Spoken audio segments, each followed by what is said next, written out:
good.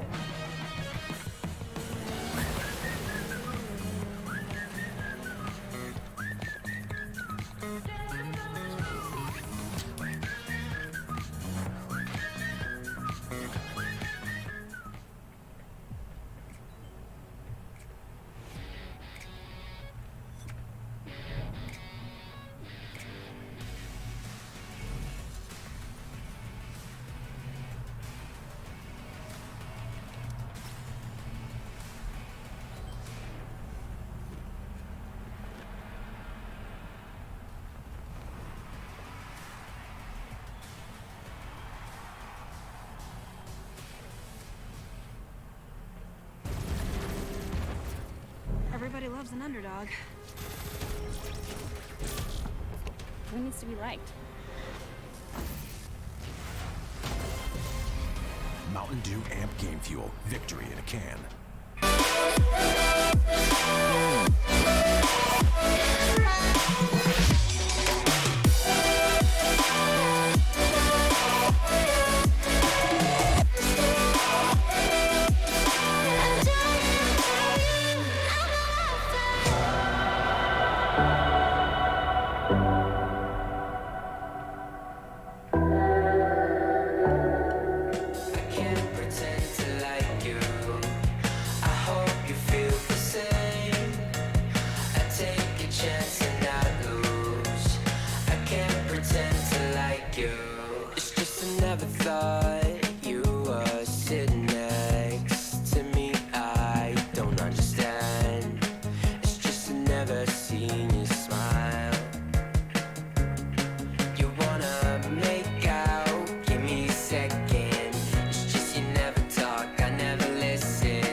Good.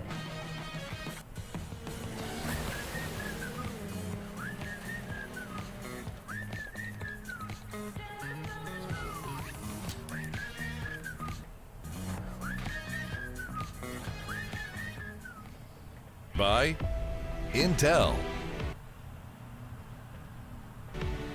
Mercedes-Benz, Mountain Dew Game Fuel, DHL,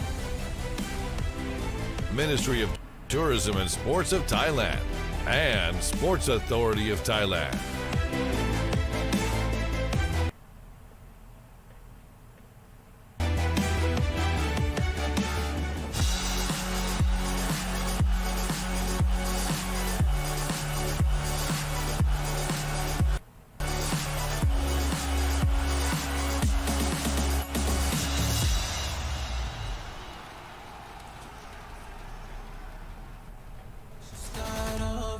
It's not long now until we see TNC take on Neon in the first game of their upper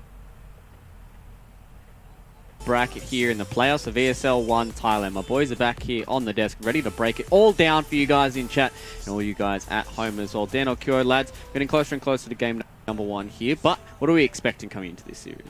I'm expecting a lot of heroes being contested because they've got some pretty decent commonalities between both teams. I think number 1 is probably that Earth Spirit. That's number 1 because they play it on so many different heroes, mid and position 4. What about Veno? Veno, yeah, he's number 2. Does Neon really play that much Veno? Yep, they do. They put it on Jonuel. Oh, yes, they do too, yeah. Jonuel, sorry. Zhao, our boy Zhao. And KP also loves it as well. And, you know, March has even said that he plays that position 5 Venomancer. So it is a possibility. I feel like also the IO might be a little bit more contested. You know, I'm sure Neon can pull it out of their back pocket if they ever wanted to use it on Scam. And, you know, TNC Predator, they've shown that they can use it on March as well as Gabby. So they can utilize it if they need to use it. I guess, but I feel like Yopaj isn't the one that's really going to make use of a position 1 IO, right? Like, maybe Shadow Fiend is the one hero that I could see him playing, but you just want him running at people. Like, his puck is amazing, his Void Spirit's great, his Ember Spirit's great, Earth Spirit is great. Like, there's so many of these heroes for Yopaj that you're just fine for him to have because you know that you're going to have a decent game. But on the other side of that, though, right, like we've got Gabby and Armel who can interchange quite quickly, right? You know, Armel can play a lot of those, I don't want to call them semi-carry mids, but more tempo setters. Gabby can play those hard carries, and also they can flip that around if they ever need to, right? I think, like, past games when I see Armor is more focusing on the space creating role rather than the farming role. I think that's why TNC could play faster, just because Armor space creates, but Gabby doesn't play like greedy core. I think they have their strat to save times by using a lot of stack or just farm efficiency, like the techniques. Well, Gabby doesn't play these really greedy cores, but I feel like he plays the semi-carries that become enabled to be as good as a greedy core because Armel picks Magnus all the time. All the time. So I think Neon need to get rid of that, number 1, because A, he's a comfort hero. B, they don't pick it that much, and C, that's going to be a counter to this Chen style of draft with all of that cleave coming through. Well, we're not gonna see that Magnus going through. Yep. It feels like Neon probably have done their research here. But before we do get into Neon, we caught up with the boys from TNC with their thoughts ahead here of ESL 1 Thailand. Back into the fountain, Dream with no Chronosphere to be able to fight Gabby. He needs to pray for chain stuns here, and he's not going to be able to get it. Either he does have a buyback, but Gabby, a man to dodge on the call from Shotslow so he can keep on swinging on a GPK with Tim's hitting a 3-man Echo Slam, just the cherry on top for TNC as they just whomp on Gambit. Hello, my name is Taewon March Park, player for TNC, and I'm captain and position 5 of this team. We're always feeling great to play any ESL tournaments, and preparations we made for this long season of online DOTA is balance between break and hard work. After winning ESL 1 Hamburg last year, there was a downfall of TNC's performance. I think the biggest reason, it's been so long ago, but at the time I think it had to do a lot with patches. A lot of the strategies that we used were like targeted, but passes in the past, we are aiming to do better and hope to win this tournament. Winning the ESL 1 would mean winning one of the biggest tournaments during the break and start of the rise of the TNC again. I do not really know all the teams participating in this tournament, but I feel always the biggest enemy is yourself, and as long as we can beat ourselves, I think we can beat all the teams. The unique thing about our team is the atmosphere and love we have for each other. Febby brings a lot of positive aspect in a way that he is happy and funny guy. It makes atmosphere better. He is also one of the players who plays one of the most games, so he brings a lot of ideas which are smart to the team.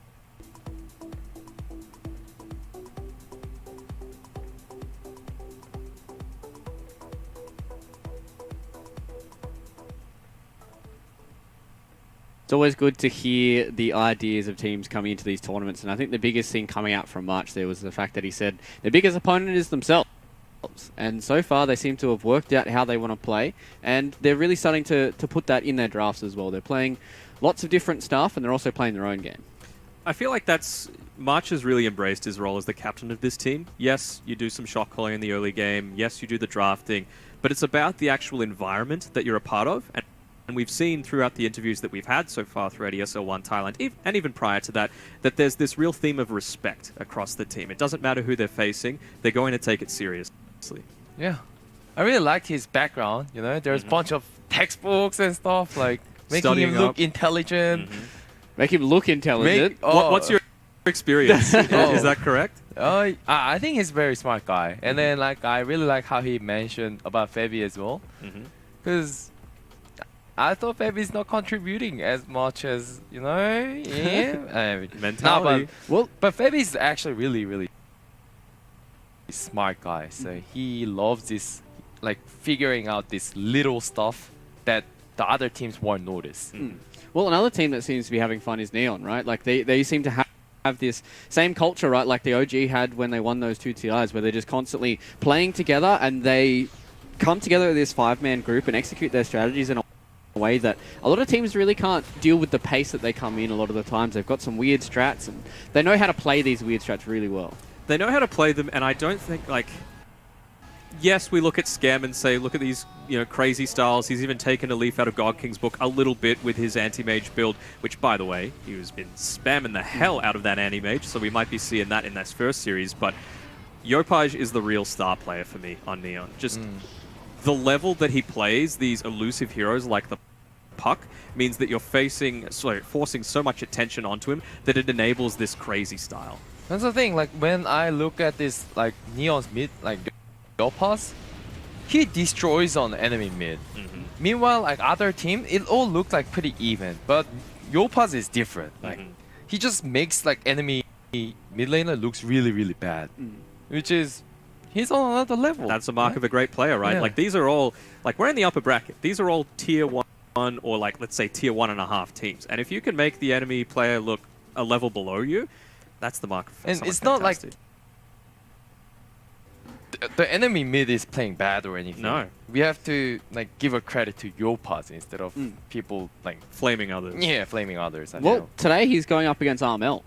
So he's got a very good mid laner to go up against as well in that mid lane. He's got a few of these hero matchups as well that he has to be worried about. But I think if Yopaj gets a comfort hero and Yopaj gets a good lane, Neon are off to a really good start. They can play basically whatever they want behind Yopaj, but as long as he's the one that's dictating the pace for the team, they look like they're going to win.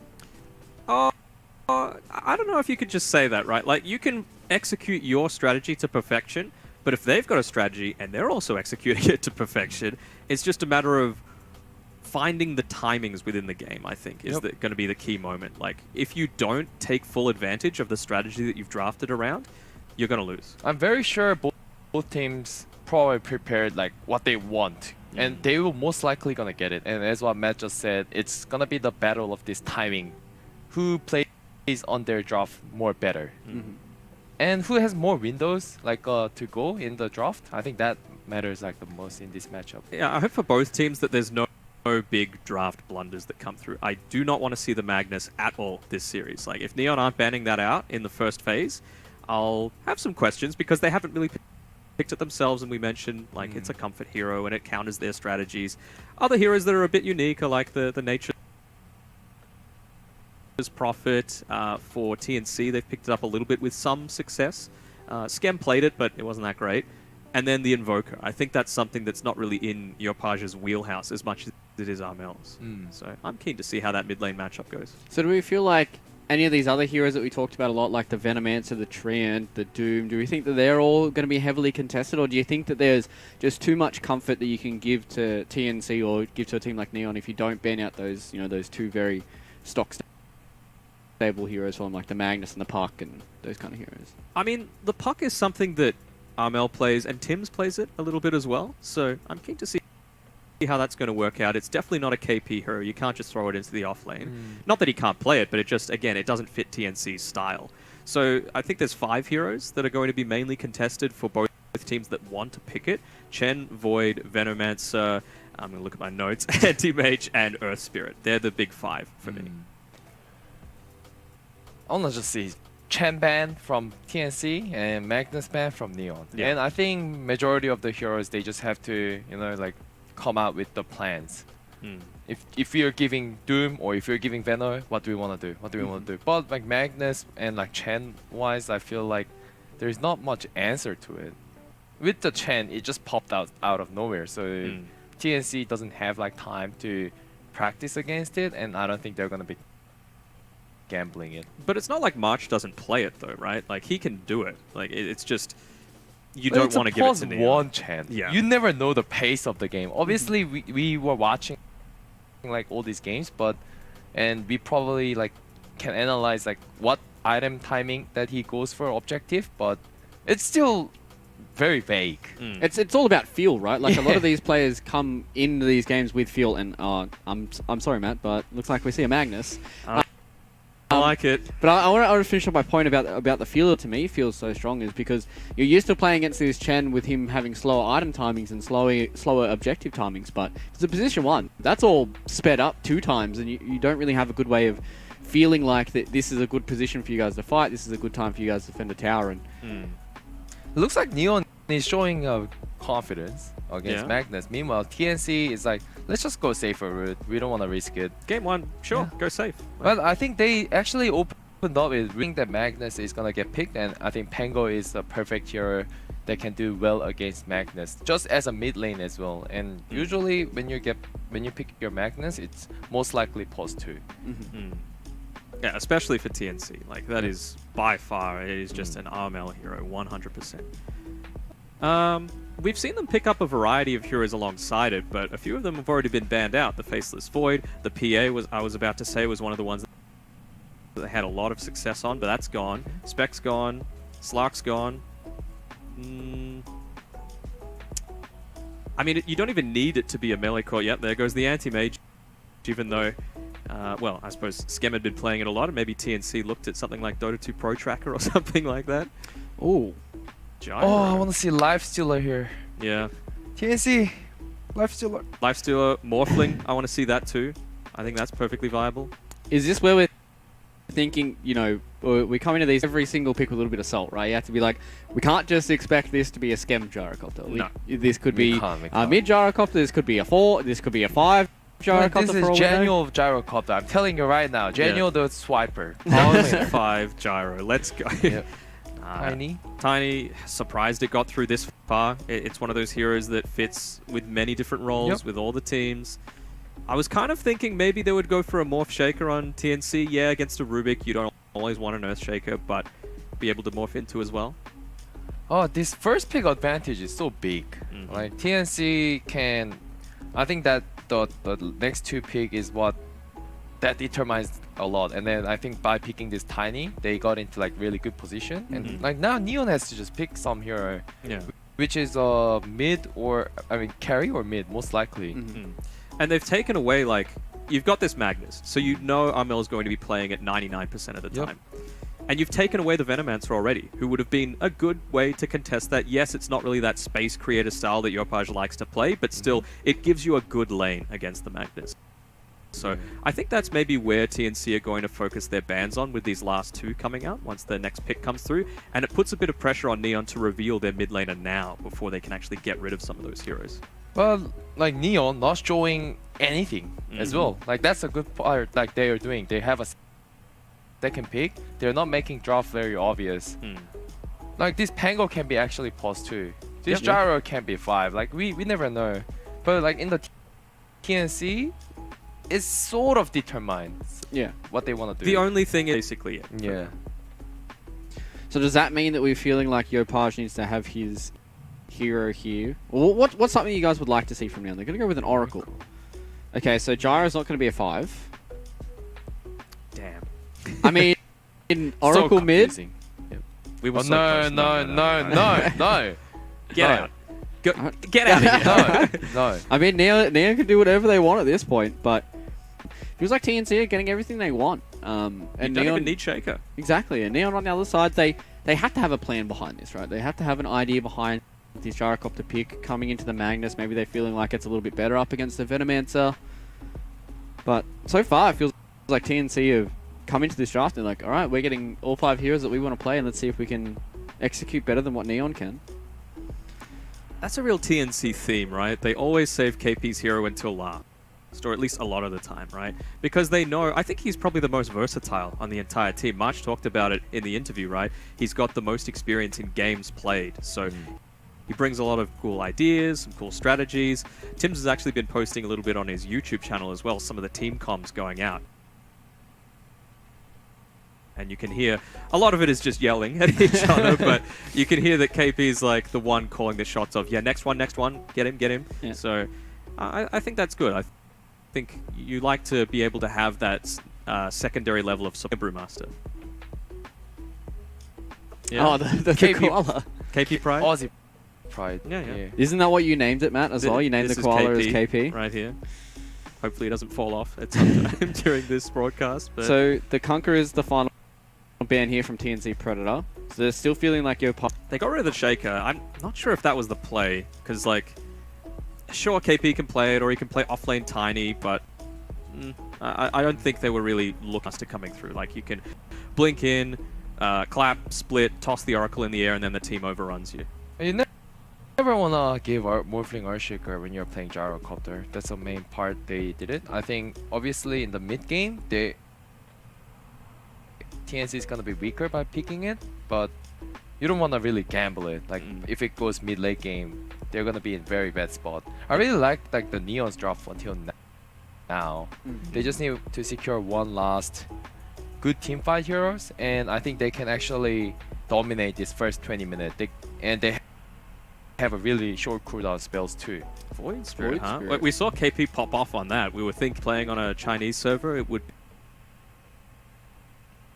be a little bit too impactful for him, but I think he was the MVP that game that we showed. I like the fact that Neon got rid of the Ogre Magi. I think that would have been a nice pick for TNC too, but Void Spirit, perfectly viable for me, and it solidifies a bit of that mid game that we were talking about, that they might be a bit weaker, but Void Spirit definitely not weak at that point. Yep. This could also be an RML Void Spirit as well. KP can play that Magnus. We're going to go with the Earth Spirit. So Spirit? Me too. I think so. Yep. This is a battle of mid laners again. Me, JG, Pango, Yopaj Earth Spirit, Zhao on his Oracle, Playhard Rubik, Scam Gyro. I'm not feeling it, to be honest. I'm going to have to go with TNC. Feeling like TNC here with this KP Void Spirit is going to pop off once again. Matt, what about you, QO? Where are you standing with this one? I feel like Neon's drop is way more superior in my perspective. So I have to go with Neon here. Alright, so it looks like my panel are split 1-1 down in the middle. You guys know exactly where my prediction is going to go, so I don't even have to game. And speaking of our first game, we're going to have our boys from North America once again. It's going to be Lyrical and Trent.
Everybody loves an underdog.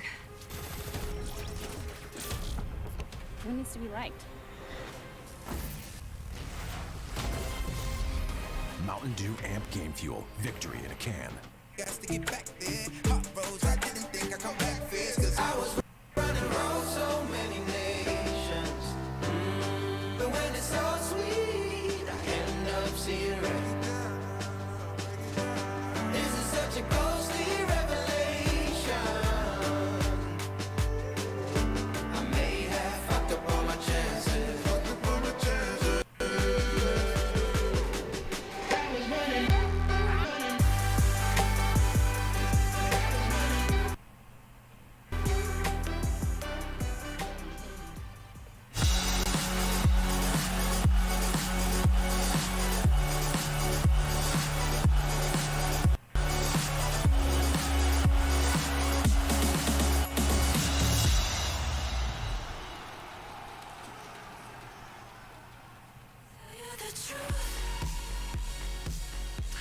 Ladies and gentlemen, the panel has spoken. They're a little bit split, a little bit mixed. mixture of opinions as to what's going to be beautiful, but we know it's beautiful, those shots. And also, my lovely co-caster, Trent, how you doing, sir? I don't think I can really measure up to those shots of Thailand, though. Jeez, that is absolutely gorgeous. Well, thank you so much for joining us here, ladies and gentlemen, as we begin the upper bracket matches. You saw the lower bracket yesterday. We lost a couple of teams, and no one going home today.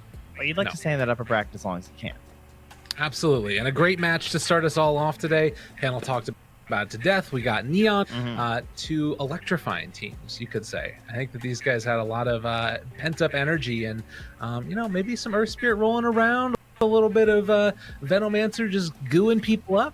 Yeah, finally Earth Spirit mid, right? The panelists, they were teasing us with it, mentioning it yesterday, and I've gotten to see I think maybe one game that I've had the pleasure of casting of the mid Earth Spirit since this patch started, but it's starting to pick up steam across various leagues and regions, so excited, Tiro.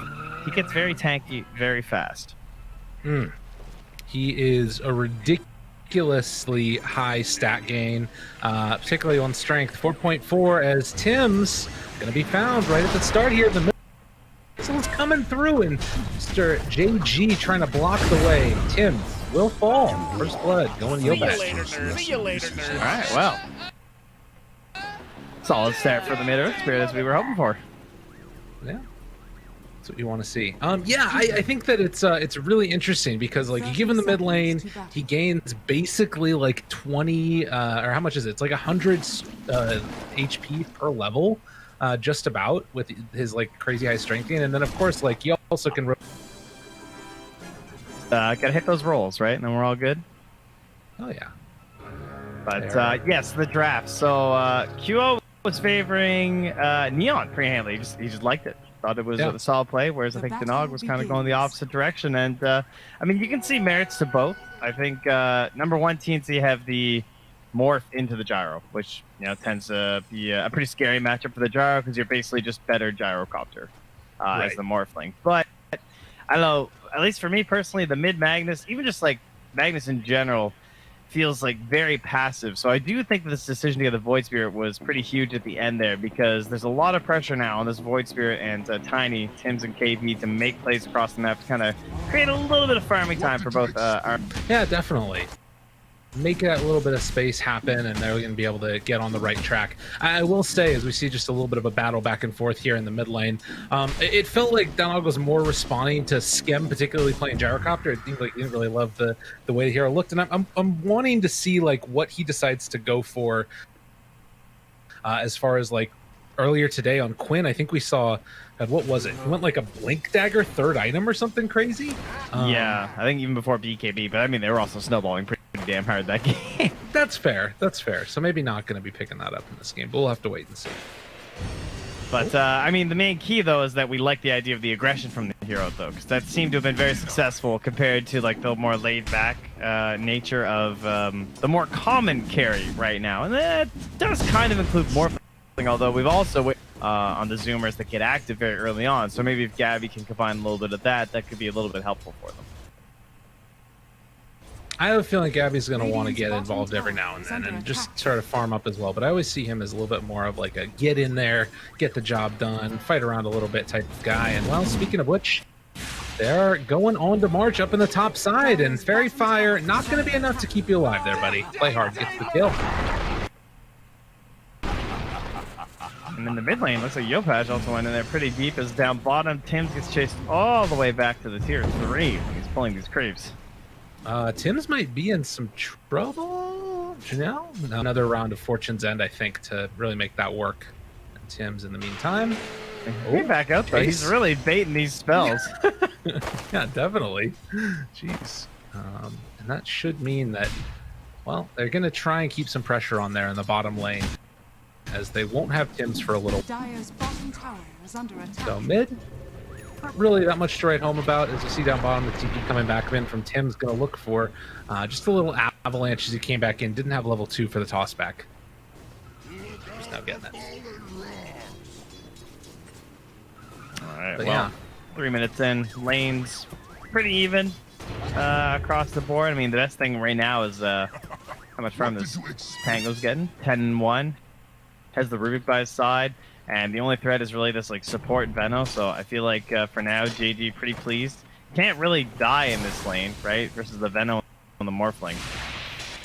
No, not really. Although there is, I guess, a chance that they could go and kill off March instead. That was unlucky.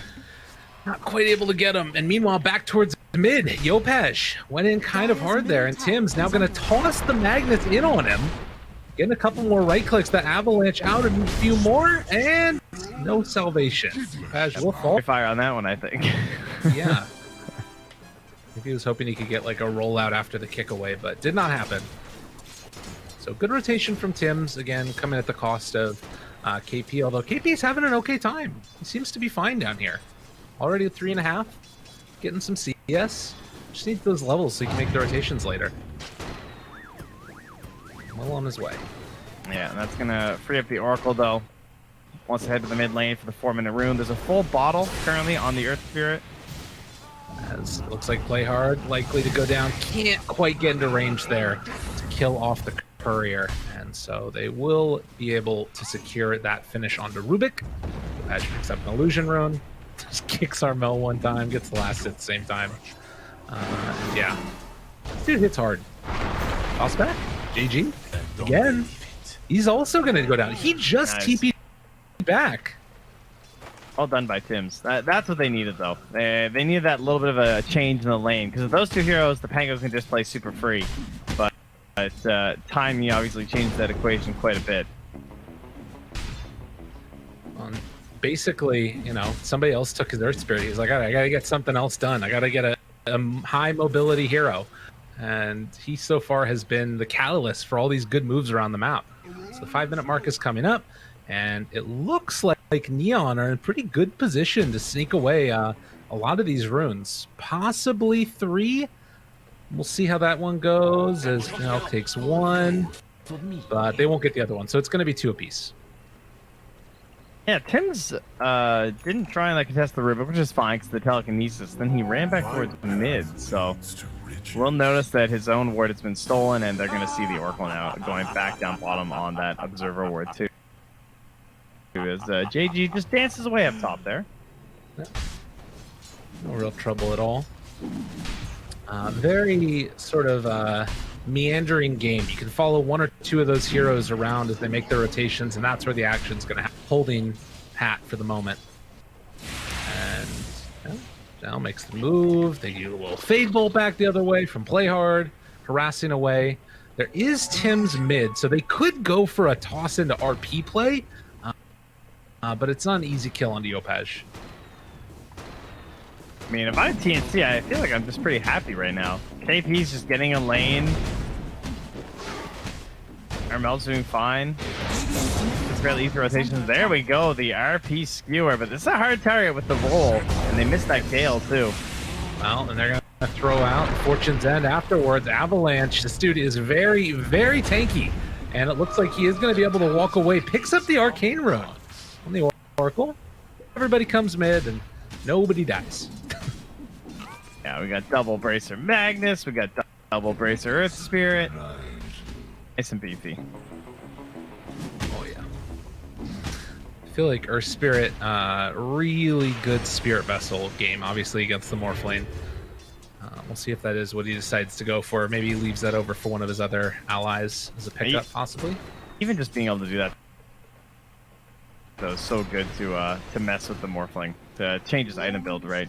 Because right now you can see Gabby really wants to just rush this E-Blade, but that's a pretty scary prospect, I think, versus how much control they have, and then just running the risk of the lucky shot. Plus, are you ever going to be E-Blade down this Morphling? Sorry, this Earth Spirit? Yeah, unlikely. And you've already got the pretty nice answer with Oracle once he gets points up in Fate's Edict. It's a pretty good save. Granted, you have to be a little bit close, which can be scary, but it's in the jungle right now for Radiant.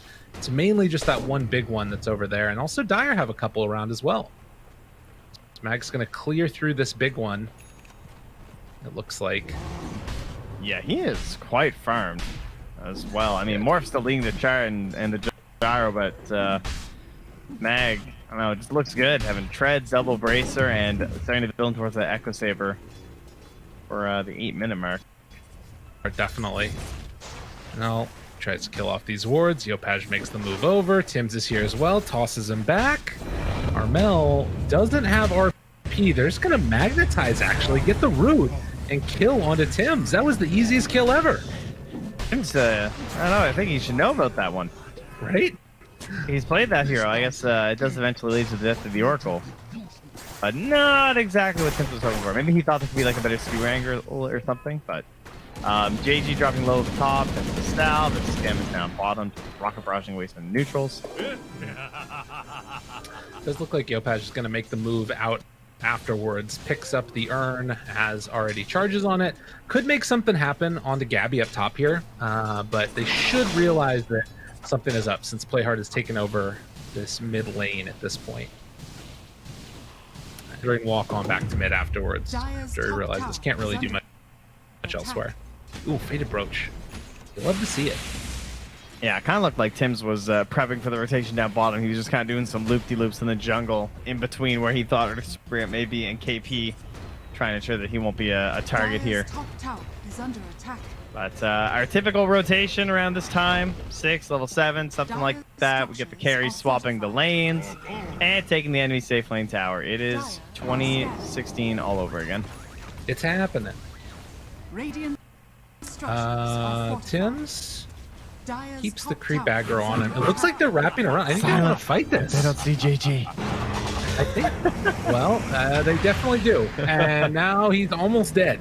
But the wraparound's coming from the rest of them. This is not the way they wanted this fight to go. They're hoping to get him to come out of nowhere, but the silence to start it off finds on to Gabby. Not quite enough. He gets the strength form off afterwards. KP, they bring down the Oracle together with Gabby, and JG's still pretty freaking low. Avalanche, and now switching into the Earth Spirit. Gabby rolls on to JG. Almost able to get him as the waveform through a couple more punches is all they need to finish them off, and well, Gabby gonna stop being Earth Spirit for a little bit, switch back to Morph. That was pretty. Took some time to use a shovel too, you know, efficient guy he is. Jonas does get that bounty. Oh! God, careful. KP. Oh, they're trying to get him, and they will. Fade Bolt, nicely played. Gabby. How's he just gonna surf taunt and earn that guy to death? That was so swag. Yeah, it was awesome. He's surfing on the Morph lane. One thing that was during all of that, the gyro did go down again. I think it was RP used along with the Venom. Oh, we have a replay. Side. Yeah. Damn. So debates. And they end up bringing down Skim there in the end. So well played by March. And looks like he just got some stack action happening too on that Dire side. Just stacked up the Ancient and the Hard Camp. So March having a grand old time right now. Yeah, this is going to be a good game for him too. 3 points already up in the Plague Wards. Can just sort of AFK farm for a little bit if he wants to. Gabby is going to take it down. Rubik did manage to get the attribute shift, so he's going to be a little bit tankier than he otherwise would have been. Ah, yes, nice. Yeah, I think it's a pretty good game for March though because of the nature of how they want to play too, of just like trying to slow down the game and the pace a little bit for this Magnus and this Morphling, especially just slowing it down whenever they want to slow it down. And that is something that the Vendo is obviously very good at, even in the support role, if you're going to skill up these wards really early on, because they're just impossible to fight into. Now, mind you, they have some pretty good heroes for it, though, like roll through and still commit, and Gyro is a relatively fast hero with some tools for taking care of the wards, big AoE damage and call down and stuff. You know, you're not like an Ursa or something, but in the end, the vision that you get from the wards, as well as just the general slow on everyone, still makes the team fights like much easier in your favor. Yeah. Well, I think... See where he's farming right now, too, though, by the way? You see this? See, he stacks the Ancient Camp for Armel and just casually and quietly farms the camp nearby at XP range, you see? Yeah. That's what you do, guys. Easy. Yeah. Don't let the core know you're leeching his XP. See, but that's the thing that I think is super interesting about this too, right? Is that it's like you're playing this hero, and I think that there's certain timings, like you're talking about. You can slow it down when you want to, like when Gyrocopter gets his BKB after the crazy power spike, where you want to be able to avoid the fights and stuff. So we'll see what that timings are that they try and hit. Probably around the Spirit Vessel will be another moment where they try and kill the Morphlane, who, as of yet, hasn't really been touched. Gabby's been free to do whatever he wants, as he's taking down a little stack of creeps on the bottom side of this as well. He's seen the light, though. He knows. I have to go for the Manta.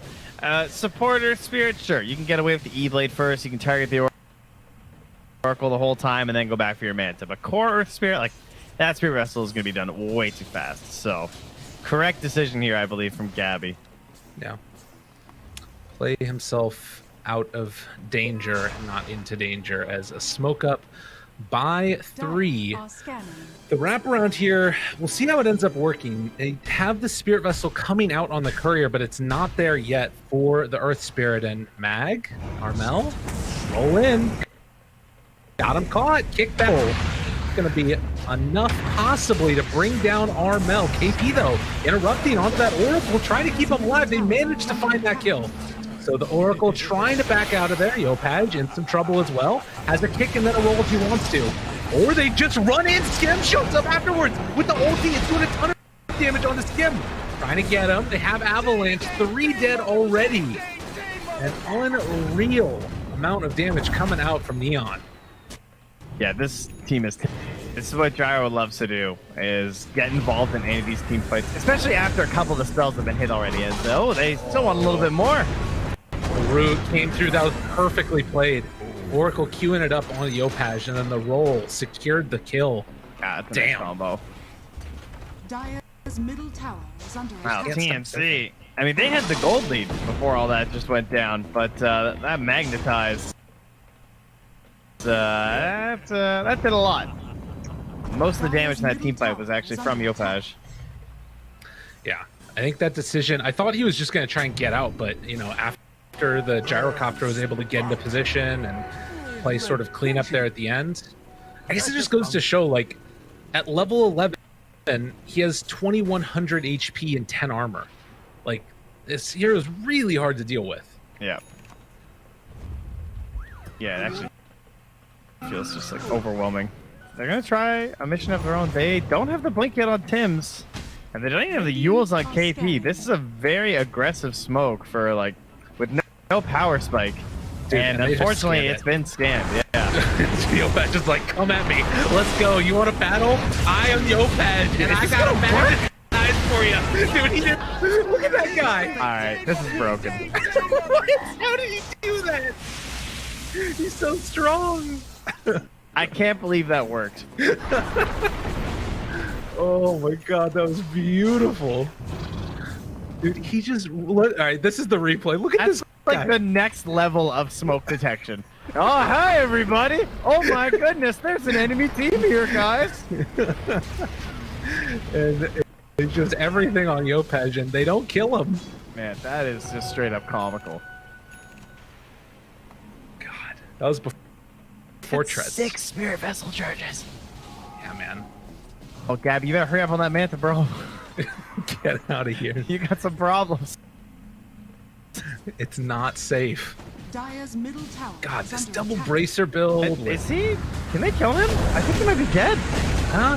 They definitely can. Jeez.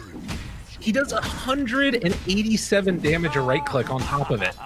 Like with these treads now, he just beats people down. Oh man, Spirit Vessel destroys this hero. Oh. Yeah, he needs that Manta.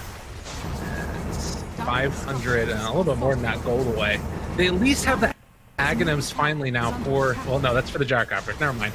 That's their team. Well, they also they have a Mask of Madness Aghanims Gyrocopter. Yeah. Man, I'm going to remember that roll-in for a while. That was a great play. Radiant's top tower is under attack.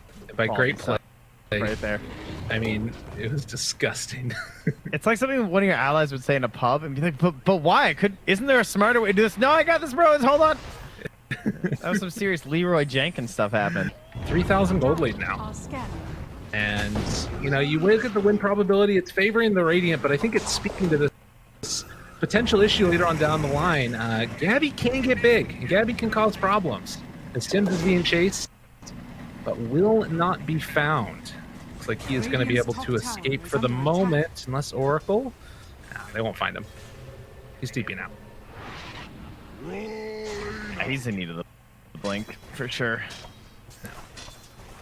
So when, you know, Gabby gets Manta now done and finishes off afterwards the E-Blade, is there a point where this does stun her? Like, I'm trying to figure out when they get the damage to deal with this Earth Spirit, and then after that, like, the damage Gyro's going to get into.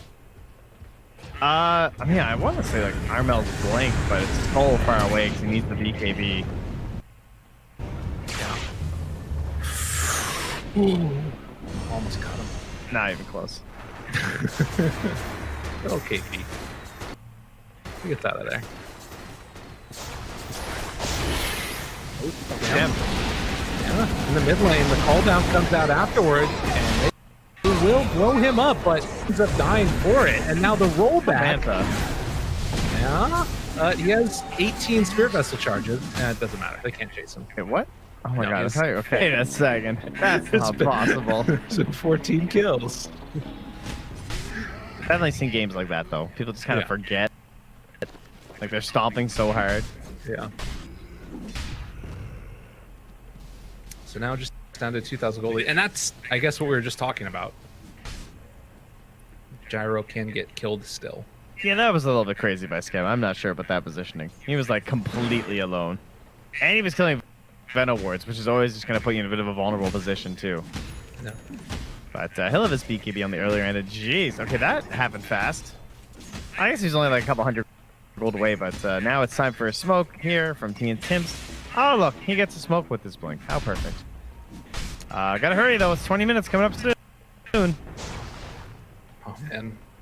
Armel there wanted to... Tims is trying to contest that top one, so he's going to mess with Scam while the battle will happen in the bottom lane, and Tims gets scared. He ran away.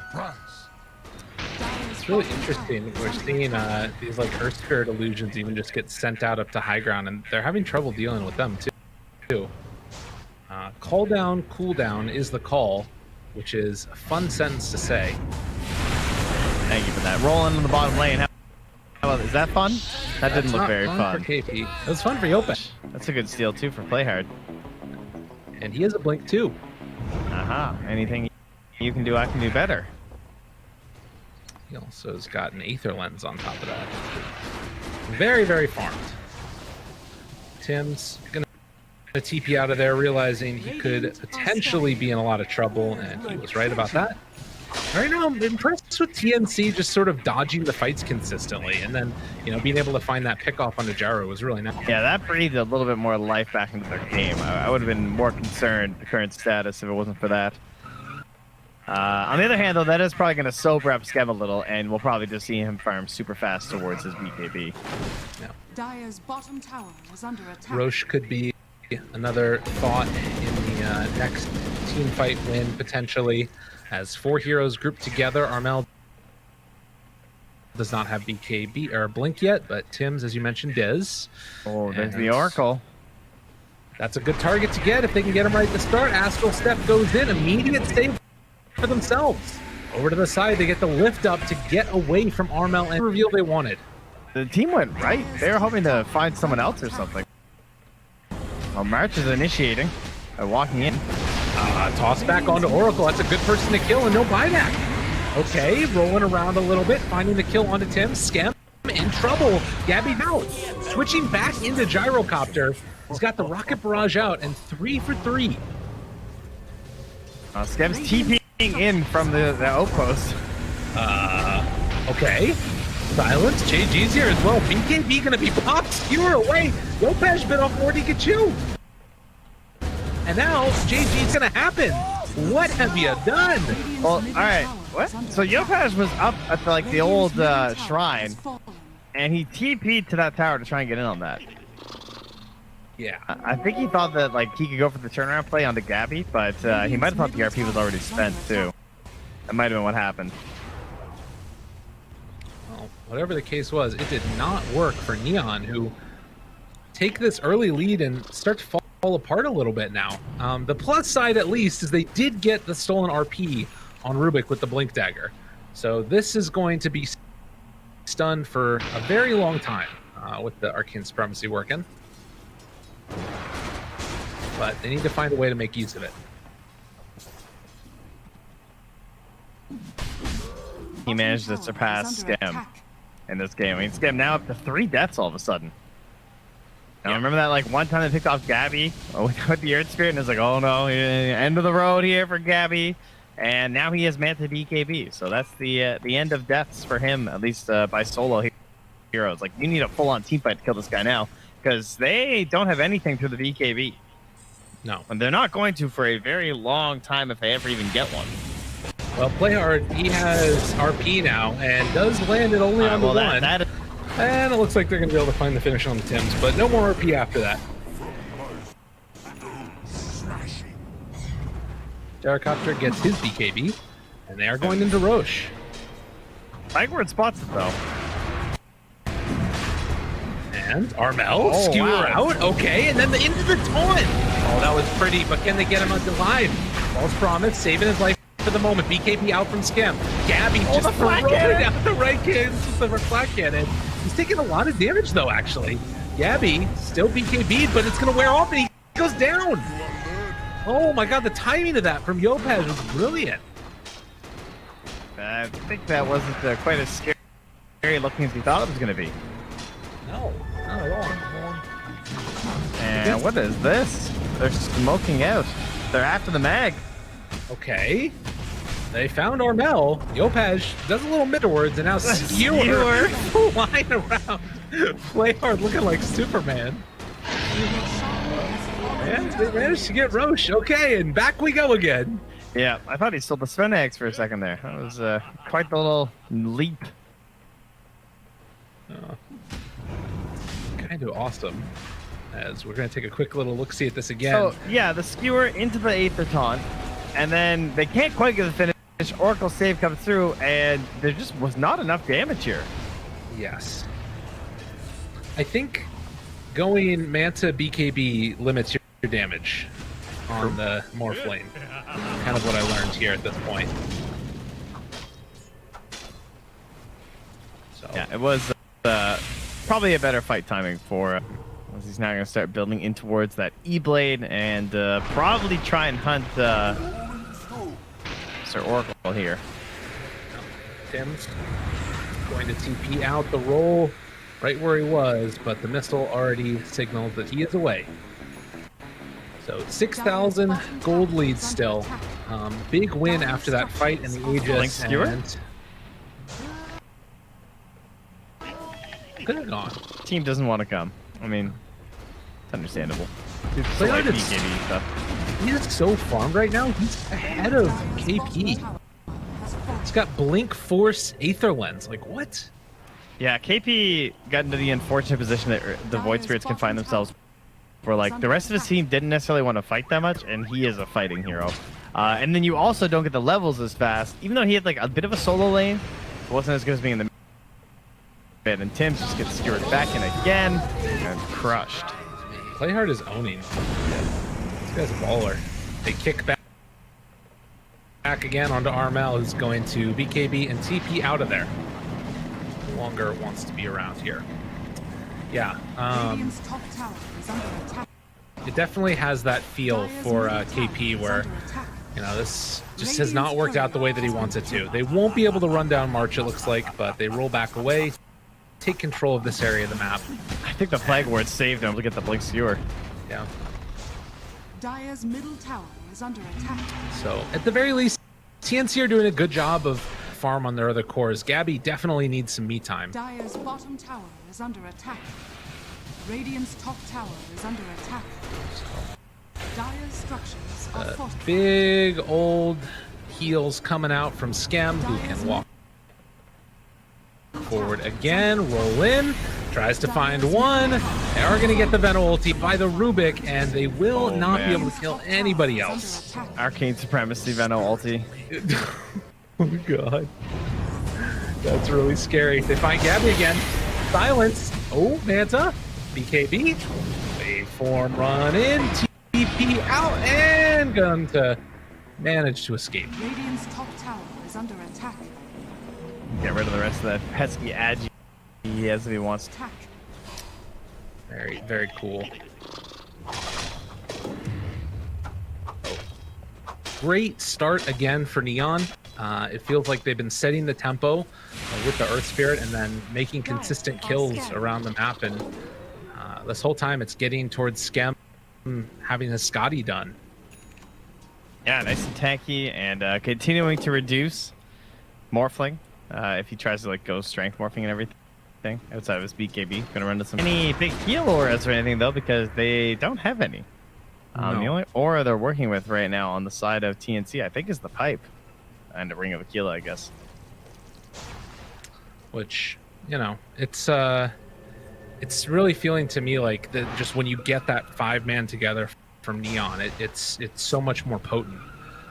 Granted, we haven't seen like the big Veno ulti into all of them when there's been chances for it, but you know, there's that opportunity later on down the line as well. And Armel also now has like, you know, big BKB, big Blink Dagger, and that unfortunately is a stolen Empower though. Oh no. More damage to all of his friends, and Scotty, yeah, with the Empower, it's going to be even more damage. Damn, dude, this is going to be now. 161 plus 55, all right? Plus 106. Yeah, no big deal, you know. It's a huge issue or anything. He walks right on into it, chasing for more. Armel trying to escape, does have the missile on him. They force-step forward the missile, but Armel is going to manage to TP out of there. Oh man, no, that's so sick. It never works. No. At least force out that BKB for them. So good dodge by TNC, able to escape from the clutches of Neon. So probably are going to wait for the next Rosh, I would imagine. Like this like full aura build, right? Yes. So the scaling isn't necessarily there right now for Neon because you have an Earth Spirit and a Pango core. So you have two super tanky and annoying cores, but you're essentially all in on damage from Skem. So when you're all in on someone, sometimes these like big disables can just kind of ruin your whole composition, and they do have the RP. But at the same time, you have single target save in the Oracle. So there's going to be a battle of Johnuel and surviving to make sure that Skem will survive. Right. Well, you know, he's got a Glimmer Cape. He's got pretty quick movement speed and all that good stuff as well. Of course, the big worry is now that the E-Blade's online, if you do get even one disable from any of these other heroes on TNC, you will explode. Yeah, very quickly. Very likely. Radiant's bottom tower is under attack. But there, good choice. What the hell? How's everybody have so much gold? I guess we're 31 minutes in. And a lot of objectives taken. Tier 2 towers no longer standing for the Dire. But we're almost at the Aghanims. They didn't get any outposts, did they? Either.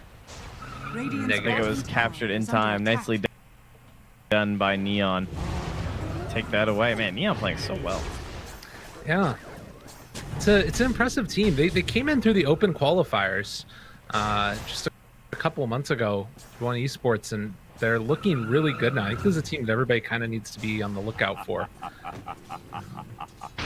I'm worried about this next team fight if he still has his arcane room with a 10-second beat recipe for very good success for you and a painful time for your opponent. 6.5 second silence with the talent. It's kind of nutty. Right? That's quite long. Imagine if he got like a timeless relic. Yeah. Well, you know, there's just, and the other thing about it is that it's like it's a 9 set. Like eventually that thing's coming back up again. If these team fights take any amount of time at all, you're just not going to be casting spells. And currently he's just using this arcane rune to farm.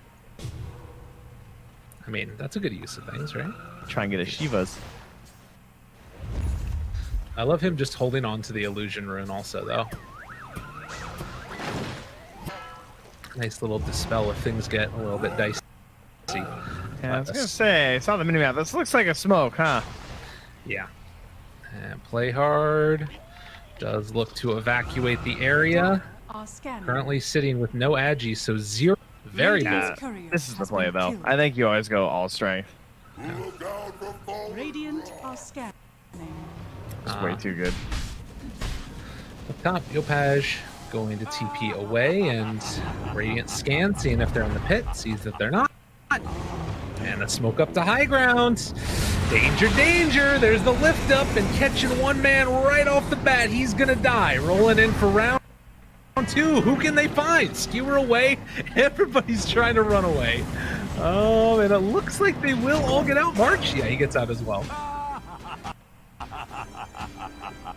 They ran so fast. Yeah, part of the problem there too is that you can't really RP initiate once you see the ball come down. So either you're gonna hit the Rolling Thunder with your RP, and then you're just gonna get chain stunned if you like grab him with his allies, or you're gonna miss and he's just gonna turn and come bash you while you're trying to. So once that's out, they kind of just start backing away and hoping they can find a second initiation. And obviously the opportunity wasn't there. Tim's toss him on the play hard, but he is way too tanky, my friend. Yeah, he's got more strength than you do. It's not wrong, man. That is a whole heck of a lot of rooting. They can't bring him down. Yeah, I think it's really interesting too, because their heroes are like so well suited to just running in right now. It feels like on Neon, like when Earth Spirit can just roll into the midst of things and know I don't have to worry about dying or being bursted or any of that stuff, then he feels like, you know, you can do that initiation and you don't necessarily have to have all the best vision in the world. Well, we're worried about Skemnot. He does have that basher with the Aghanim, so 10% generally like kind of bad for ranged heroes, but for Gyro it's kind of different because of the Aghanims. Yeah, it's real nice. And it's going to be going back for the Satanic afterwards. I always like the idea of eventually going into the event for Gyro. Yeah, too. It's actually really good. Yeah, it's pretty cool.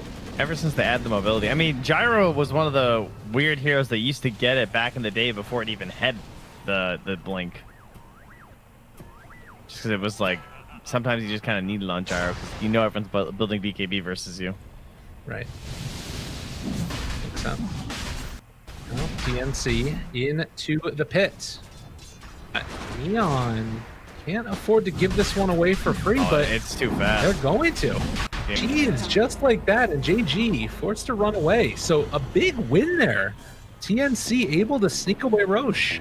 Yeah, they've given up all their outer towers, but a straight 5v5 is still a bit of a scary thought, I would think, for both teams. I think their fighting power right now is relatively even. Sure, I would rather be on Neon. I think they're winning this game and everything, and I think it's likely that they can close it out, but you can never count out just RP.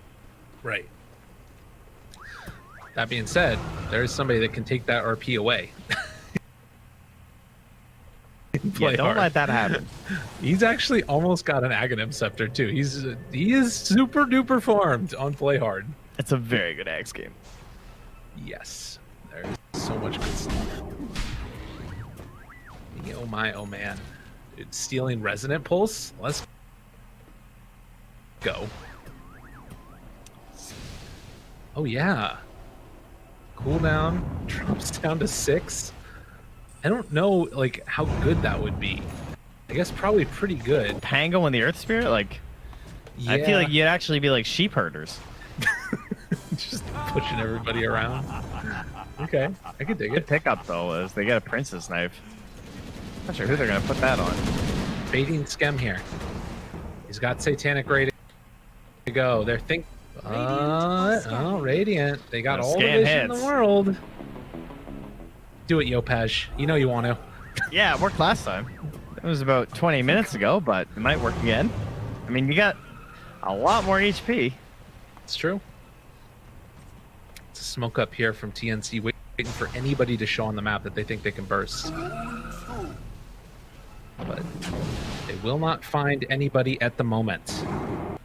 Gabby showing in the mid lane for a Skem. Keeps on farming underneath their own wards. Oh, a leveler. Okay. On the Basher gyro. Okay, that's pretty good. Now roll back and forth. They find Gabby. Didn't get the switch over to the strength form. Now trying to turn into the gyrocopter and throw the damage back out the other way. They haven't used RP yet. Dylan on the remnant, already saving them. Gabby's destroyed. He got absolutely wrecked there. Meanwhile, on the other side, Play Hard, he's also going to fall down. And Gabby just beats on into the Oracle. Yopaj tries to get away. They jump in front of it with the Magnus again trying to roll, but they jump in front of it again. Yopaj is in a ton of trouble. Oh my god, he gets out. Just barely able to roll away. Well, that was not the way I think the gyro thought that was going to go. Tell you one thing, he didn't get the bash. That's for sure. Oh my god. Oh, that looked terrible. Yeah, the Morph did more damage than the entire Radiant team. Why, no wonder. Look at his damage right now. Yeah. He's got like 550. Oh, this Morph. Dude, are they really just about to win this game right now? Jericho just in a buyback. This was such a big turnaround. Oh, it's crazy they've just been so consistent at catching him before the BKB got off. Yeah, and now gets another round of stuns, and well, just like that, never mind. They missed on the roll. He's getting away. Okay, Aegis down. Tim's under control. He gets bashed, beaten, possibly killed. Now Gabby versus the world. Can he do it? Trying to roll away and does have the TP as well. So he's out of there. Immediately Pango queues up the Basher. Yeah. That was a lot of deaths, though. That's everyone died. I mean, if you count the Aegis, so we a little bit, and so does DOTA Plus. It's losing some faith in Neon ever so slightly. Just want to get off the roller coaster ride. don't let me stay here. Oh, there it is, the relic. Ooh. Yeah, but Yopaj also has the Spell Prism, which they now also get for the dire side. Huh. Interesting. I wonder if it's worth it to give the Timeless Relic to the Rubik. What does he have? He does braid it out there. Yeah, so he's doing that. They also got a Shaco. So Rubik is going to be the one that takes the Timeless Relic instead, and he is 750 gold away from finishing off his Aghanim Scepter. Yeah, and he does not plan on keeping buyback. It's all back, so might as well. Level 25s coming up soon or already here. The Morphling has the 2 waveform charges. Gyrocopter decided to go for the classic homing missile stuff. We've got more damage from Empower and Cleave and about to get 25 for Pango and also Earth Spirit, who actually bought a tome to make sure that he gets it. Which one does he take? They're both kind of cool. He takes the Rolling Boulder stun. Oh, man, I totally forgot. Remember Earth Spirit release when you could just always pull allies? Yeah, that's great. That was so stupid. It's a fun skill. Wow. So that's really worth it. I mean, I guess it makes sense when you have the Spell Prism, right? Because now he has a 1.6 second stun on a 2.4 second cooldown. So it has like a 66.66% uptime. That's, with the Octarine Core, kind of insane. I haven't seen this build before. This makes me want to play Earth Spirit mid. What the heck? It's like a chain stun. Yeah. It's a roll stun. Yeah. Thanks. I appreciated the half laugh. Yeah. No, it wasn't. It was a groan. It was distinctly not a laugh. Timeless Relic picked up now for the... So the gold lead About 5,000 or so into the favor of Neonix 3,000. Armel has switched out his Imp Claw for a Princess Knife. He's decided that, wait, that item's kind of bad in the sense that I need a game changer. And Imp Claw is not it, so we'll see if the Hex can do it. It'll be interesting to watch that. So right now, TNC going to take over the high ground on the Radiant side of the map. They are under vision, though. There's an observer ward here. Grouping together is a big question. Do you want to try and take the fight where you have some of the vision? They are thinking about it. Smoke up now. JG ready to go. They have to know that they're up here. And for Spirit going to roll into position. Here they go. Jump in. Rubik brazenly in front of all of them. They find the Rubik going to be saved by the Oracle. Skewer back onto all. RP going to land afterwards. They destroy one. But now the RP's stolen.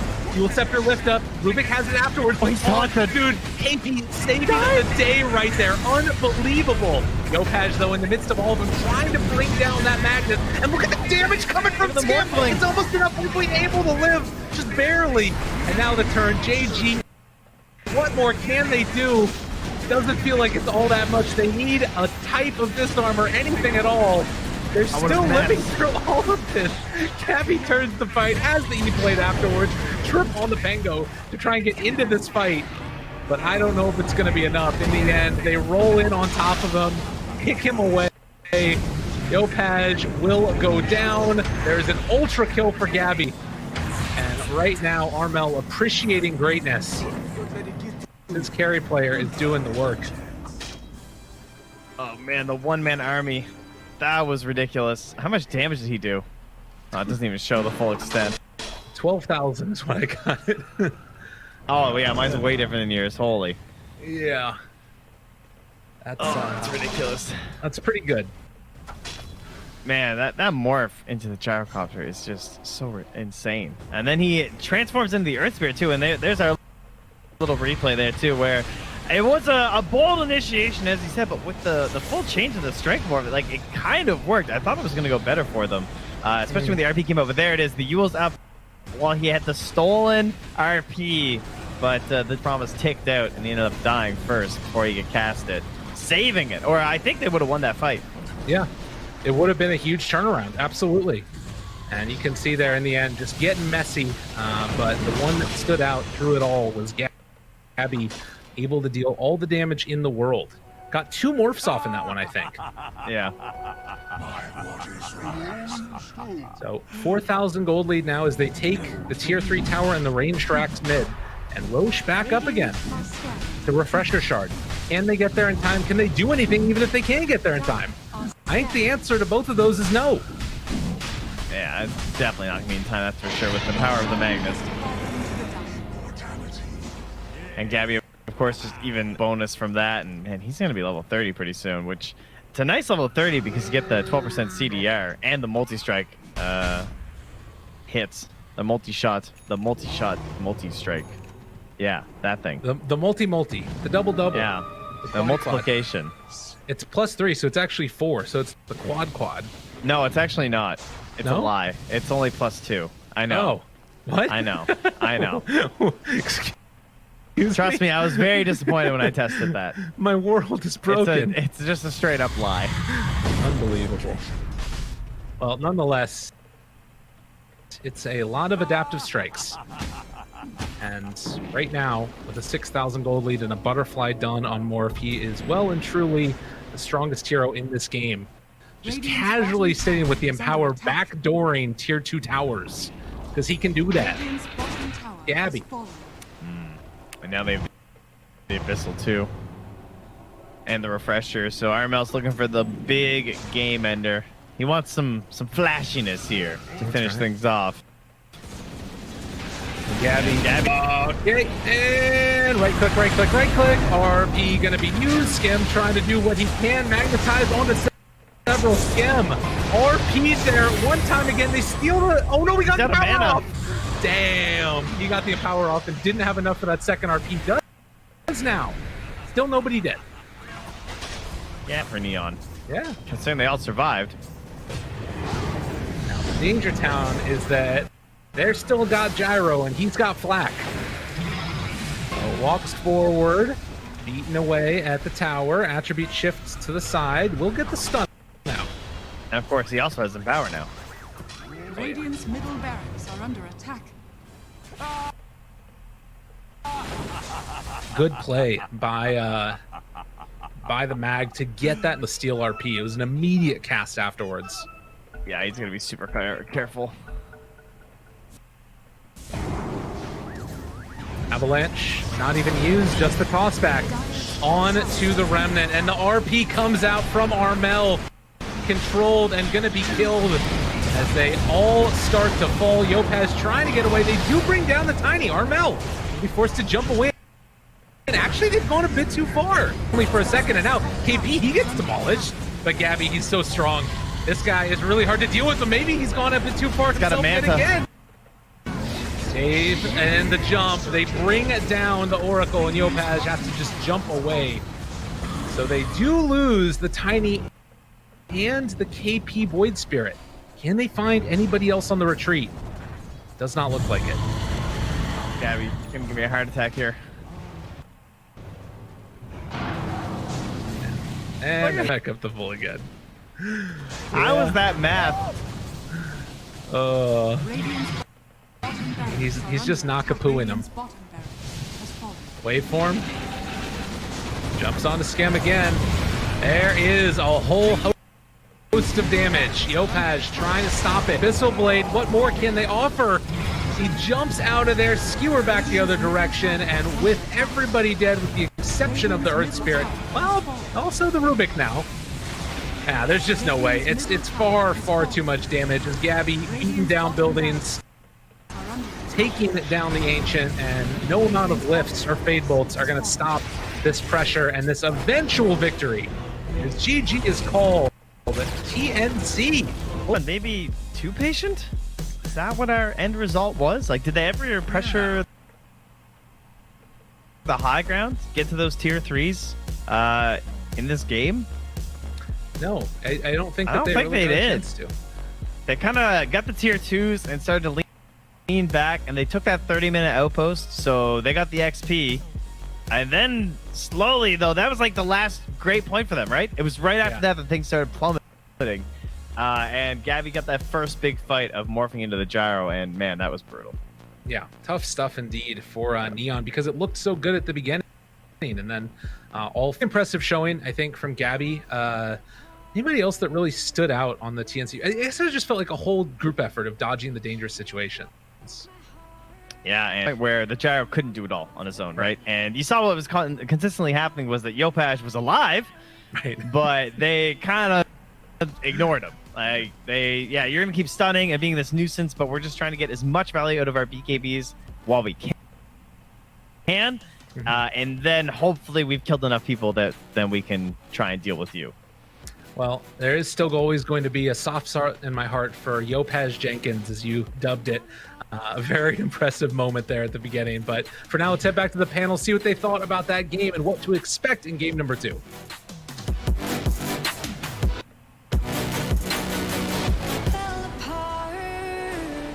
When I saw you look at me that way, it broke my heart to see. It's too hard, it don't come easy. I went dark, I lost it right away. And when it starts, God knows what I'll say.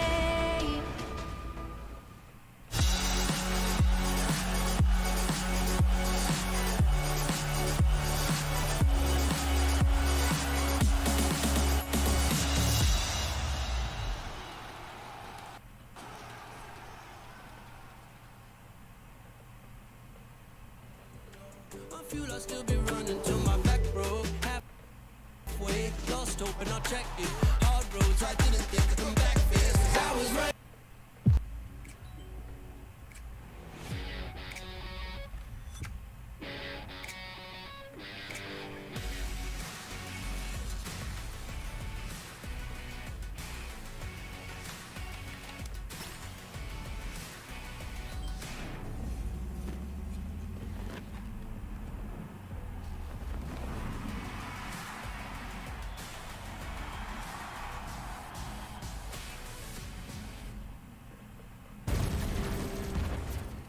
Everybody loves an underdog.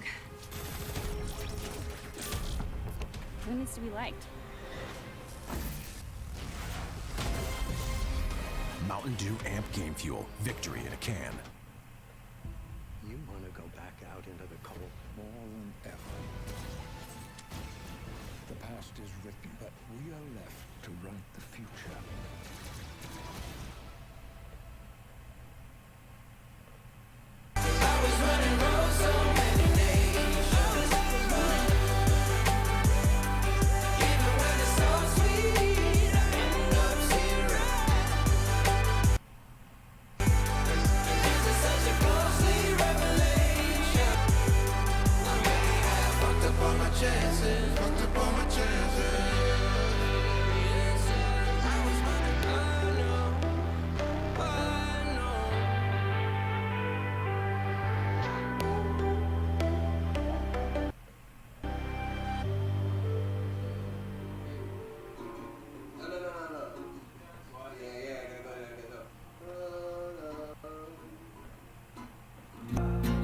Thousand miles of luck. Don't look down, we made it. Feet far off the pavement, and we go up, up, up. Thousand miles of luck. We stay understated. Pressure feels amazing. Just a dust, just a sand, just the motion of your hands. Travel like lands, it's just enough, oh yeah. Just for you, just a man. Just an ocean in the wind. We ain't gotta make plans, fair enough, oh yeah. Always you and me, tryna be weightless. Like we're the two surviving pieces. Always you and me, tryna be weightless. And I know it feels like a light years in the making.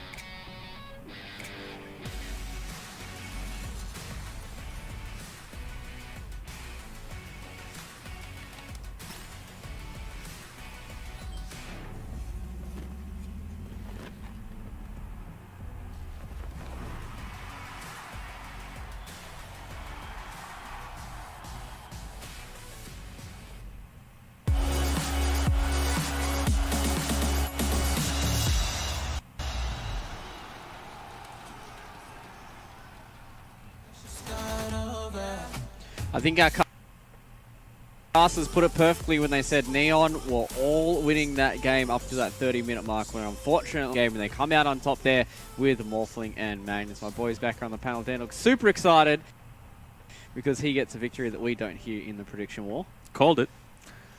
It's a good hero. Magnus is a good hero, it seems, right, QO? Super disappointed, but it's reasonable. When you go into the draft screen and you see the Magnus, you say, no, we don't want to play against it, because that was an insane amount of, like, the BK for me, because Gyrocopter, he was so farmed there on Skem. But even if you go this, like, Abyssal Blade style where you have a decent amount of lockdown, you can't do the damage. Like, you pop your BKB, and at that point of the game, it was down pretty low, like 7-6 seconds, and you just get so much less impact out of it. So I had faith in TNC's ability to carry it, if it for a couple of moments there, but I think that uncontested Roshan was the real turning point. That was like the biggest turnaround. Like Neon had everything they needed, and I thought like you just need the second Rosh and one Divine Rapier and you will just win the game. But everything didn't go as planned. Yeah. It really did feel like that Neon, to me, it looked like they wanted to give the Magnus away and they wanted to play this, you know, this Yopar Spirit, play a little bit higher tempo, but they just couldn't clean out the game like they wanted to up against this Magnus. And it got to a point where you can see here in the replays where they just couldn't kill Gabby anymore. And he was doing so much damage that he was tearing through a lot of people. Big RPs as well coming in from Armel. So I think this might be a learning game here for Neon. They'll get rid of that Magnus going forward here. But TNC, they're looking pretty strong as well. I don't think any individual player played poorly. That's the thing, right? It was just the overall team strategy. We saw him play hard, some fantastic steals, both on the RP. He nearly got it at that Tier 3 fight at the bottom lane. And then his avalanche, when they tried to go onto Yopaj, that was completely game-changing and enabled them to turn things around. And yeah, it wasn't enough, though. Yeah, everyone played really well, I guess what you said. But, oh, that will probably damage Neon in like second game. I think a lot with like, oh, what did we do wrong? What did we do wrong? And stuff. But like, they actually didn't do wrong things. Yeah. No. Literally just Roche. That was the big issue. No Roche, and then not being able to then go the Rapier just so that you can solidify that lead that you have. Yeah.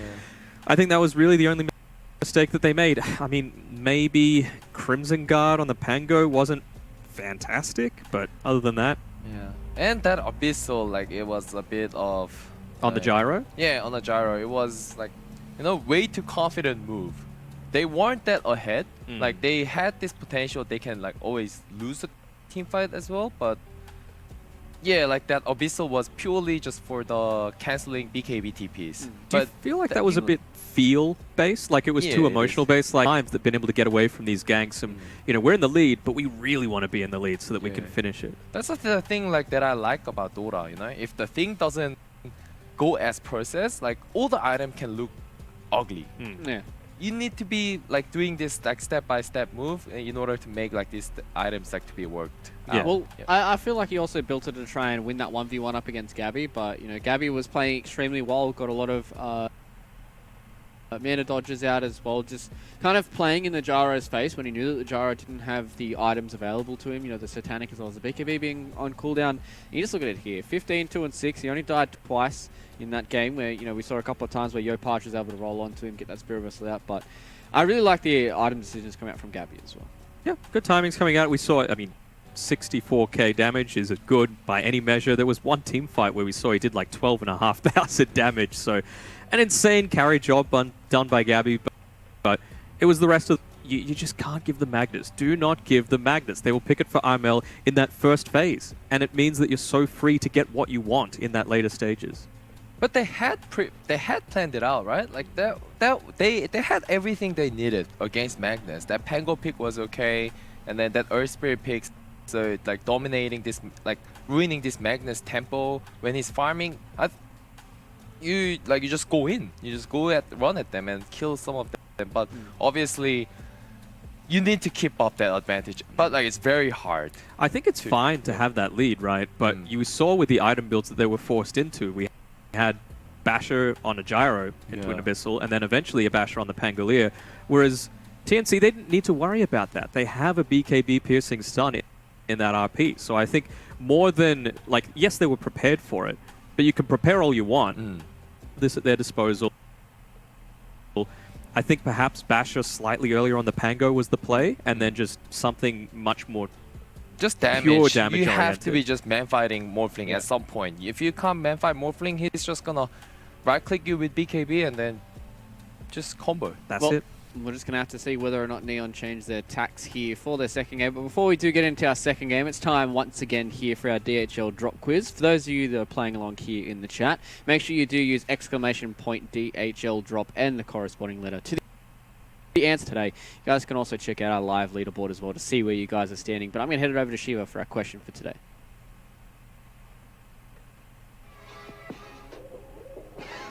Welcome to the DHL Dota 2 quiz, and I've got another question for you. If you know the answer, it is !DHL drop in the chat, followed by the corresponding letter of your answer. How much health does a Clockwork Power Cog have? Is that A, 0? Is it B, 50? Is it C, 100? Or is it D, 150 health on a Clockwork Power Cog? And of course, to everybody else, if you're on the right track to win up to €1,000 in prizes, make sure to check out the DHL Motion blog below.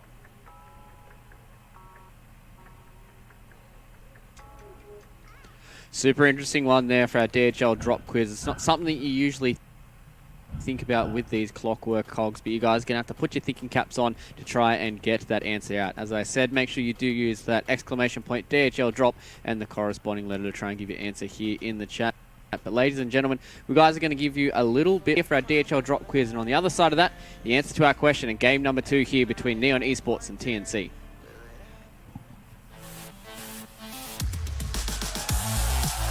Are you the biggest Dota 2 fan? Then look out for the DHL drop quiz. Reply with the right answer in Twitch chat and track your position on our live leaderboard. Will you make it to the top and win the €1,000 prize? Hashtag Gamers Unite.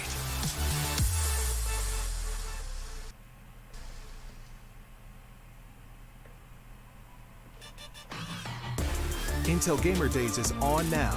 Whether you're looking to buy or build, now is a great time to upgrade. Get limited time offers and giveaways from top names in PC gaming. Unleash elite gaming performance with systems featuring new 10th gen Intel Core processors and bring Marvel's Avengers to life with in-game optimizations for a mightier PC experience. Act now. Intel Gamer Days is only here for a limited time. These feelings are waiting for you to come back.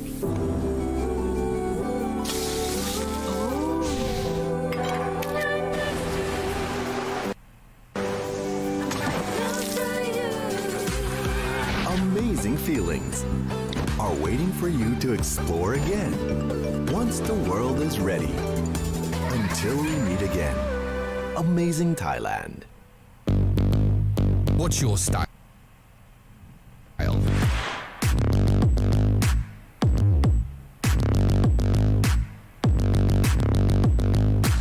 Get your merch at shop.eslgaming.com.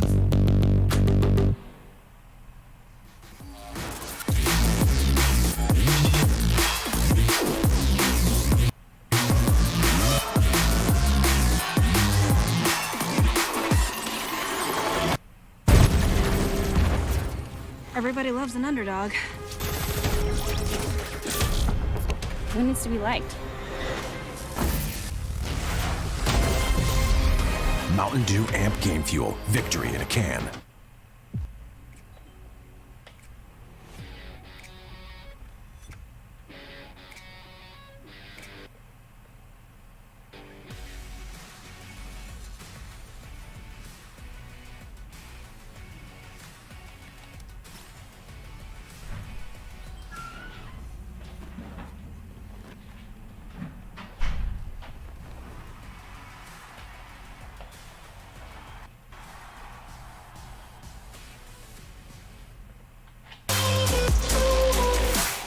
Tell me if it's over.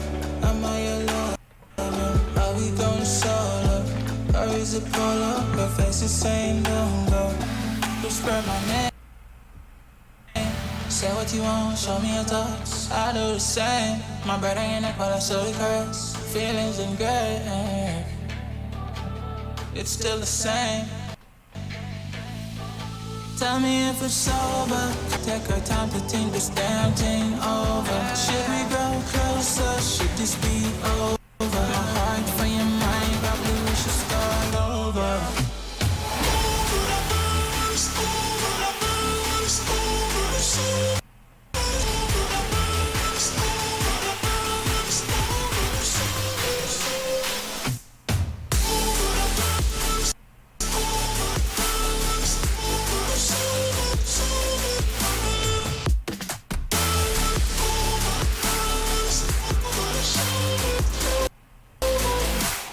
Tell me if it's over.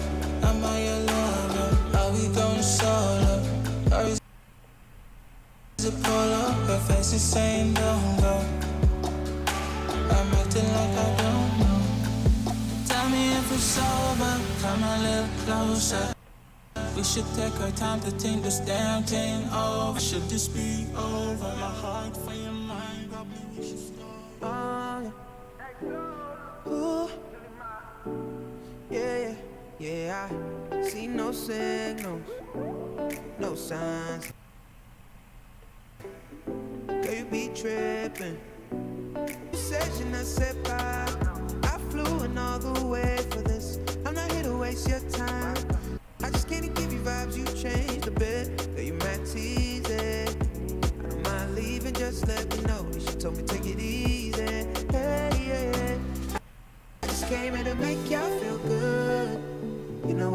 positions. Suddenly you're with me now. Everybody loves an underdog. Who needs to be liked? Mountain Dew Amp Game Fuel. Victory in a can.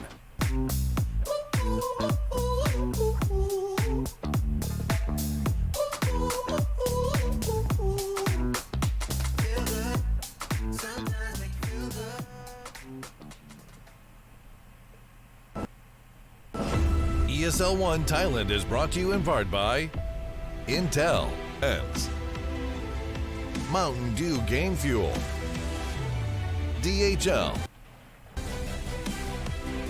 Ministry of Tourism and Sports of Thailand, and Sports Authority of Thailand.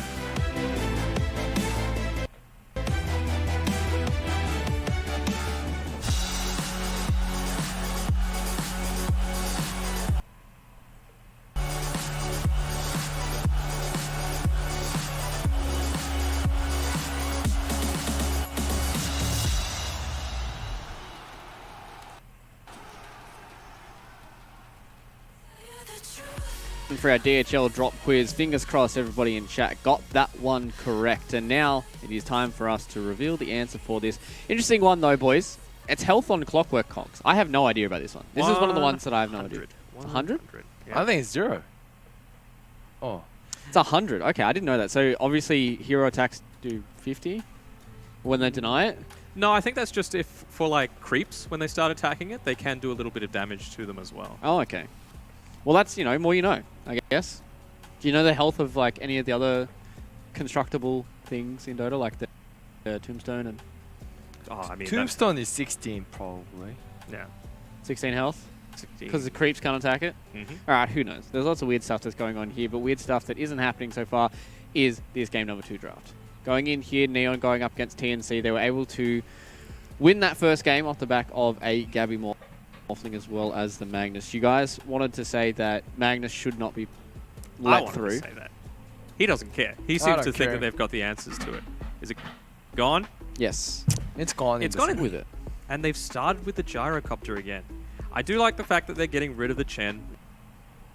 You have to against Neon. It's just way too versatile for them.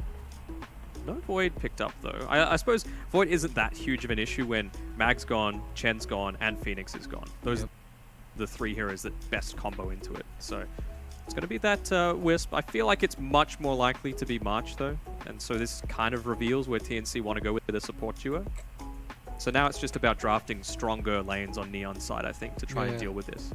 And it's exactly the same format as well. Like Neon has rating is exactly the same as the first game. Yeah, first game TNC had the choice. Second game Neon had the choice. Yeah. So Neon valuing Radiant both times. TNC probably favorite first pick. Yep, worked out for him. Well, the Ember Spirit is picked up here from Neon, so Page hero, we haven't seen him play just yet. Yeah, not too much. In his Genuine history. hero. I mean, anything's possible. Yep. Anything's possible. I mean, I think coming into this tournament, that was actually his most played hero. I've seen it like once, maybe, come out for him. So something a little bit different, a bit of a throwback. You also know that that Neon are going to run at you at that 0-minute mark with a smoke. They do it basically every single time. So you need to be mindful of that. They gave up the Tim's kill last time, so not wanting to give that first blood so easy. I think that's maybe what enabled Yopaj to have such a nice early game. He got that bracer at the 0-minute mark to make sure he was able to trade with the mag a bit easier. But TNC, they just go straight back to the Void Spirit. Why not? Void Spirit against Ember Spirit. Grimstroke picked by Neon though. Yeah, Ember, Io, Tusk, and Void Spirit, all 3 heroes, I think. What are they expecting to combo this Grimstroke with though? Rocket? Cold Feet? I think it's more just about holding someone in position. Like, you're always going to be able to get the link off when you've got an Io nearby. Right? So it's just nice to be able to fight. And with someone like AA who does have a skill shot, it's just advantageous where you could potentially have a situation where both people are trying to go the opposite directions. And we're seeing an anti-mage. Anti-mage. Let's go. Gabby anti-mage. Anti-mage and Najaro, how does that carry matchup work, QO? Do both heroes obviously have their timings and stuff like that, yeah, right? it's the same as like the last game thing. I think if TNC managed to like hold it well, like in 30 minutes, 40 minutes, I think Anti-Mage will just win the game. But I don't know. I think the Neon like previous game looked promising. So it's a battle of semi carry versus hard carry again, like a fast pace versus like farming base. The real difference here is Anti-Mage isn't... I don't want to say he's not... Like, the Neon supports are going to have a rough time. You know, if they are out of position for even half a second, he's just going to blink in, clean them up, and then suddenly the team fight's much better for you. Yeah. Get rid of the Invoker here, so it looks like your Page doesn't want to play up against that. What are either of these teams lacking right now? Looks like Neon's got building hitter, they got a bit of scaling, they got some tempo, got some lockdown, whereas TNC... Maybe another building hitter? I mean, AM can. Well, I'm thinking you've got the Wisp, right? And that's a good hero, of course, for the late game, but it's not really one of those ones that needs to be right next to the Anti-Mage the entire time. You know, he's going to be blinking around. He's going to be doing this, that, and the other, and the tether's going to break.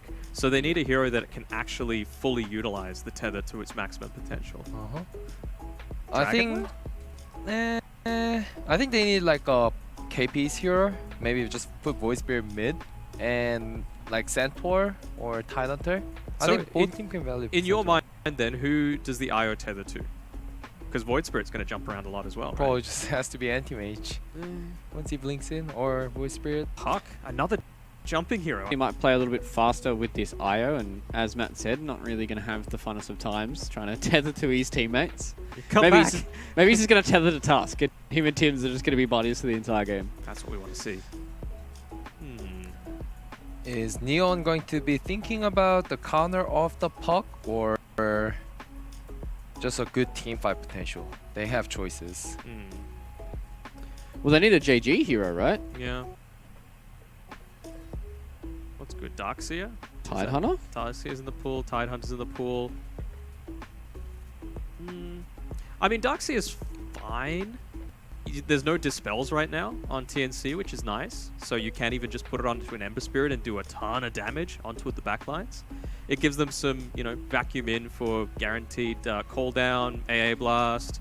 Means that people, Grimstroke, Stroke of Fate even on top of that. So there's a lot of combo potential coming through, and it's a JG comfort hero.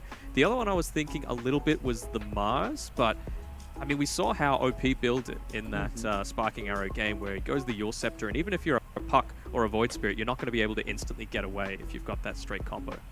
I want to see either Underlord or Tidehunter from Neon, but like the JG doesn't play those heroes often, in my perspective. He plays... The Timber's still in the pool for him. It's okay. Yeah, not bad. But like they just need... Otherwise, with the Puck Coil, if they get burst by this Mana Void, 1 or 2 heroes, I think Anti-Mage is gonna get like what he wants every fight. I want to say Darkseer. Night Stalker. Ooh, okay. Okay. More offensive. Puts more pressure on that Anti-Mage as well with that Crippling Fear. Alright, so it looks like we've got a lot of aggression coming out from Neon once again, and TNC Predator, they're going to put all their eggs in the Gabby basket here with the Anti-Mage. It is a position 5 March IO. I have to go with Neon. You have to go with Neon? Yep. Like, I think even the first game looked more promising for me. If they actually handle that mentality well, then I think they can get this game. What about you, Matt? Are you going to try and go for the Predict God again? No, I'm going to agree. I'm going to think Neon just because I'm not seeing the IO synergy, and if that Night Stalker gets a decent game, KP and Armel are going to have a rough time casting no spells. Alright. Lads, well, let's see whether or not Neon can push this to 3 games or whether or not here for their first upper bracket match. We're going to leave it with Trent and Lyrical another time.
Everybody loves an underdog. Who needs to be liked? Mountain Dew Amp Game Fuel. Victory in a can.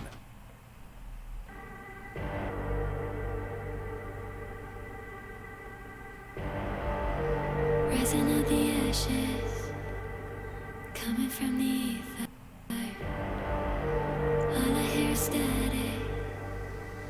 Breathe a little deeper. Fall a million light years away from home. My eyes opened, and now I've come to claim life.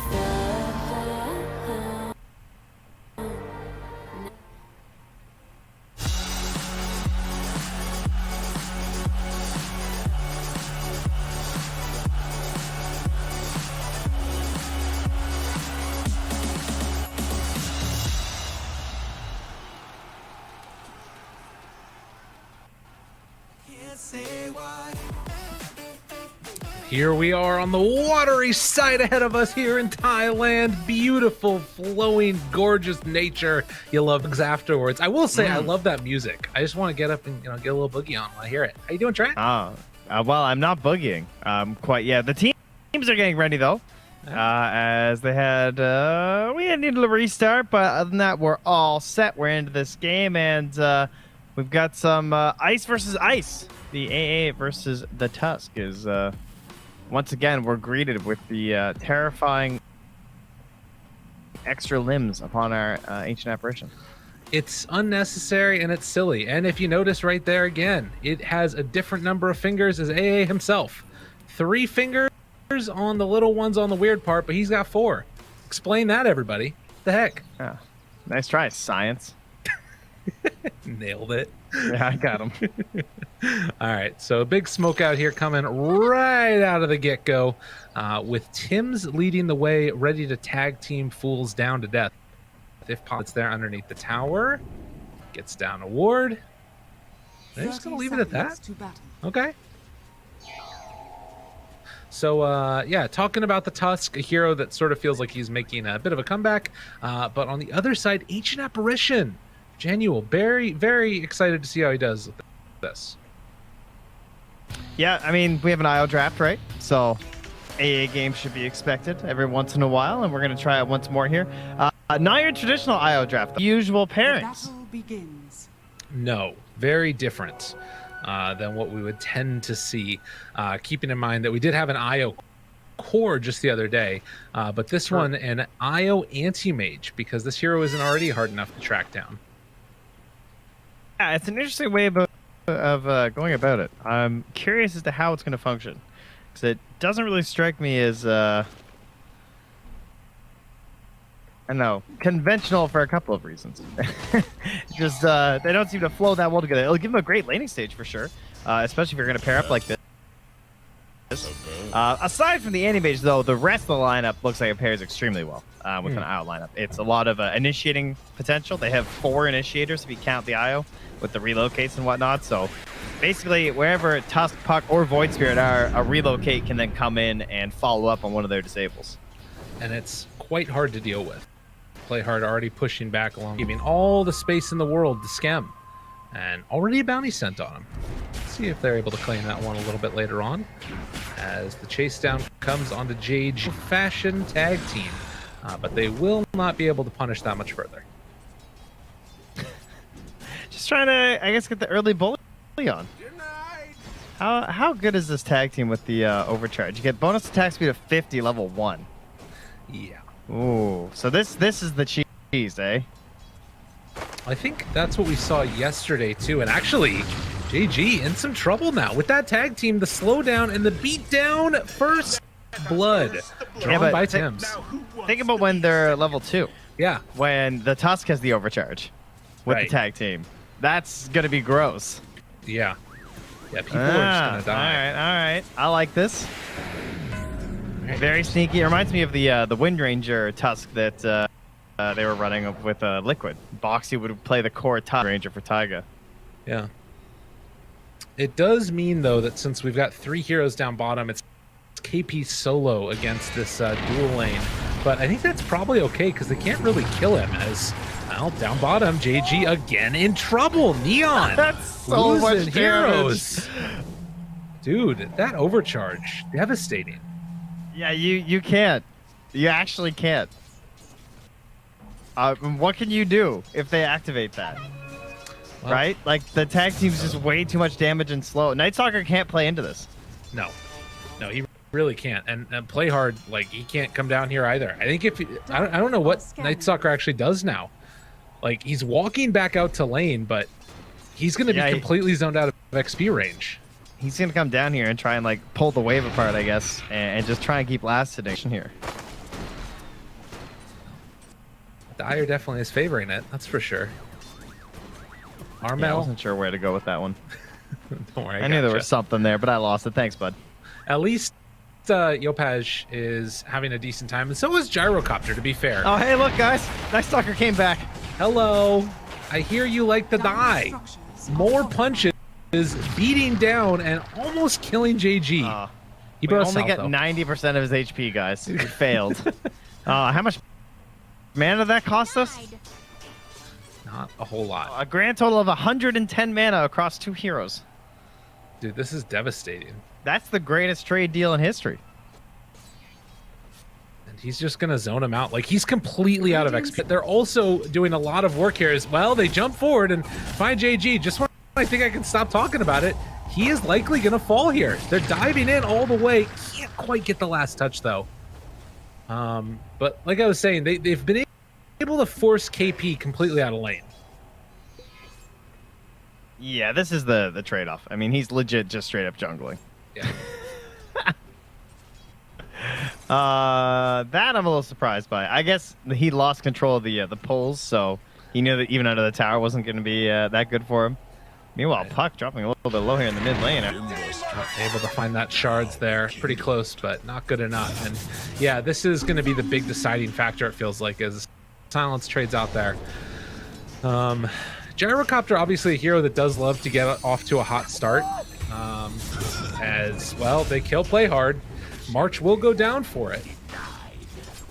But what's funny is that we were just talking last game about, man, everyone seems so rich. Like, there's so much gold and items this early. Now it's going to be the opposite because we have, like, 2 dead lanes, basically. Yes. That don't truly show signs of being able to catch up anytime soon. This lane being over here is great for JG, and meanwhile, up top, KP, he's able to get that side pull off a little bit. So there will be a creep wave coming into his tower, which should make things slightly better for a bit. As rotations come mid, but Armel will be able to dodge away. He goes and picks up the bounty room. Yeah, benefits of the Puck. Yopaj has to wait till he's level 6 for such fancy plays, but that will also be occurring here soon, so not too much concern for him. Shards not quite able to connect on bottom as still trading hits there mid. Armel forced to jump away afterwards. But yeah, you could see that JG having a better time now that it is nighttime, but can't get that pull off. Tim's there to interrupt yet again. Yopaj underneath the tower, but Io moves in, and they're able to keep alive that Puck.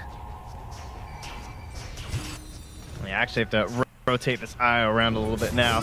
Can't just fully go in on the AM. I guess they're also just thinking, like, we've secured enough of the AM, diminishing returns here as they miss the shards down bottom. Can't trap JG in there. Probably would have been all right anyway, but at least could have burnt a little bit more of his health. And you compare, KP's still coming out a little bit ahead in this, almost a level ahead of them, as they will find and take down that Grimstroke. Meanwhile, jumping in, Armel, he has already used the coil and is going to die to Yopaj. Yeah, and March has a DD, but he's not actually that scary to Yopaj. No. So. Not in the least bit. Okay. So 6.5 minutes, still very even so far. How is the anti-mage doing as far as items? He's just queuing up straight Battle Fury as to be expected as Skim and KP are trading hits up their top. And will get hit by the stun, forces back JG yet again. But yeah, it looks like he's going to be fine up here. This KP Void Spirit, it's really hard for them to dive him. Now, what is the counterplay when they try this exact same thing with a Dream Coil, where they're going to have this, like, tag team plus tethered hero, and they're just right-clicking away on this, like, gyro? They don't really have a good answer, do they? I mean, I guess the best thing they have is a rotation coming in from Yopaj and like a double bolas or something, and then trying to get through the turnaround from that is, geez, that was quick. Someone dropped their ice cone on the ground there. He got exploded. Yeah, I mean, if you step too far forward and you're not getting eyes on Tusk, you're just going to explode. So well played by Tims there, making these good rotations with the boots early. Call down used over in the jungle to just farm up some creeps while Ash pushes out the lane. And you can see Scam retreating to where they built up a few stacks for him along the way. Net worth laid right now, a little bit for him. One problem that I see here too, though, is as we get the coil, this is that kill they really need. Stun, but he gets away just barely. Oh, Yopaj, 80 HP. That keeps him alive. And actually shards. gets a regen, of course. Oh my god, that's unbelievable. Tims, he is going to be stunned, but they do break the regen, and Yopaj, he stuck around a bit too long, but there's the remnant away. And just when I thought they were going to get him, he gets away again. Oh, God. But, so, KP, he did okay, and, you know, JG's back, like, farming now, but Night Stalker likes to kind of snowball, play the early game, so starting out this week feels like a worse situation than the Void Spirit doing the same thing, just because, like, it feels a lot easier for a Void Spirit to play off his allies and, like, set stuff up. Compared to what JG's gonna have to do. Totally, yeah. I mean, JG, yeah, you can jump on people with the Void. The Crippling Fear is quite good as well, but you kind of need like that +1 to play with. And I mean, I guess it's probably gonna be Pez. You're gonna need to group together at some point and make some moves. And the Grim, right? Yeah. Like then you can actually like steroid up your hero. The problem is you don't have that nice get out of jail free or initiation card, depending on what's useful for you, that both the Puck and the Void Spirit have. You just have I run in. So your ultis really need to count, because that's what you're going to have to play on. And to be honest, depending upon what these builds end up being, like, he might just explode too, right? Like if somebody builds a medallion, or if you get like a Blightstone on KP and they've got tag team working, like even if JG runs in, he might still just die.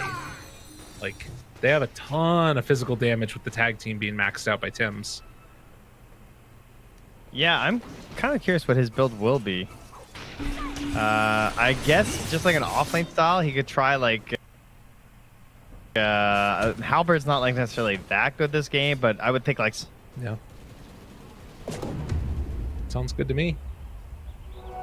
Skem, he rotated towards the mid lane now. All 5 heroes in this area of the map for side of Neon. And I gotta be honest, an unimpeded AM that's been a part of 3 kills at 10 minutes. I'm feeling pretty good if I'm looking at Gabby's game. Yeah, true. But Skem's also been fine and has the Mask of Madness and might be able to play a little bit sooner, but the other 4 heroes trick there from TNC is they get an easy one. Yeah, and now Jay will also in trouble. He's going to drop Inkswell, trying to make something happen there, but the Dissimilate comes in, and KP, he's going to have another Remnant in just 1 second. They might not even need it. They just beat him down. Flurry of action, 3 die mid. And then afterwards, like, you look, Gabby's like diving the Night Stalker underneath the tower. Home. That's depressing. Jeez. On its courier. Man, it's hard out here for ice cream. Radiant's middle tower. Okay, nearby. Astral Step, jumping onto March. March decides to try and get away. Oh my god, oh, nice the side of fist, nah. though. Almost there. Yeah, the DD's too much. Yeah. Still managed to get out on the Void Spirit, if nothing else. It's a good play by March there to try and get away just by the tether out, moving in a little closer. They're bringing the puck down bottom now. Okay. And do they have an opening here? Case's life couldn't get any harder on this poor Night Stalker. Fail out. Mana Void get the kill. Yopaj tries to jump. They bring down Gabby. Okay. That was needed. Yeah, just even that second level Nabola was just enough to get that. Now Armel will slowly make his escape. Hope that no one else is there lingering around as they head for that haste rune, but KP gonna snag it away from Yopaj before he can get there. Well played. Trying to finish off this Yule Scepter for KP to set up for kills. This has been Tim's left alone up top for a very long time on TNC. And it looks like he's going to be trying to go towards a Glimmer Cape, most likely. I guess it could change depending upon if he gets like enough gold to get into a hood or something. Yeah, I thought he might try and rush the medallion for like that big walrus punch damage. Right. But sighting against it. As Smoke Up, possibly? Well, I thought Playhard and Yopaj might go for it. They're waiting. Yeah, I thought they might too. They still don't have the Ice Blast, but John Newell's going to get the wave mid right now, so that should give it to them. Unfortunately, the setup is not very good this game. They need like the close range Ice Blast. They're not going to get any sort of like a long range one really, unless it's frankly a bit lucky. Sends one out though. He's hoping for the best. Oh, but meanwhile, the snowball comes in afterwards. Ice Blast not going to connect. The Soulbind doing whatever damage they can. Scam already dead. Yopaj also in trouble. The big old void comes out onto one, as well as the silence afterwards. They will kill off March. KP hasted, trying to run away. And with all these heroes chasing him down, Tim's eventually will fall. A triple kill for the Ember. Okay, we're back. We're all good. First kill in the AM, now triple kill for an Ember. Yopaj, I mean, he is the hero that can carry this. Even though his Night Stalker's a little bit behind, he can utilize just the vision that he gives to do that. God. Oh, good. He barely gets out of there. They're going to lose one, possibly. Look at this. Ember Spirit is real low. Thinking about it. Mana Void's available. Uses Legion. Oh, man, the vision. Gabby is going to get punched by KP. Okay, no, Gabby's just going to come and steal the kill. That's fine. Januel. Armel, careful now. He's got to be careful. They still have that Mana Void. Thinking to turn. KP living for the moment. Jumps onto the back line. Fine, Jill. Can't kill him yet. But now they finally will. And now trying to turn onto this Ember who's low on mana. This has not gone well for them. God, Skim just does so much, though. And a triple kill. To the left.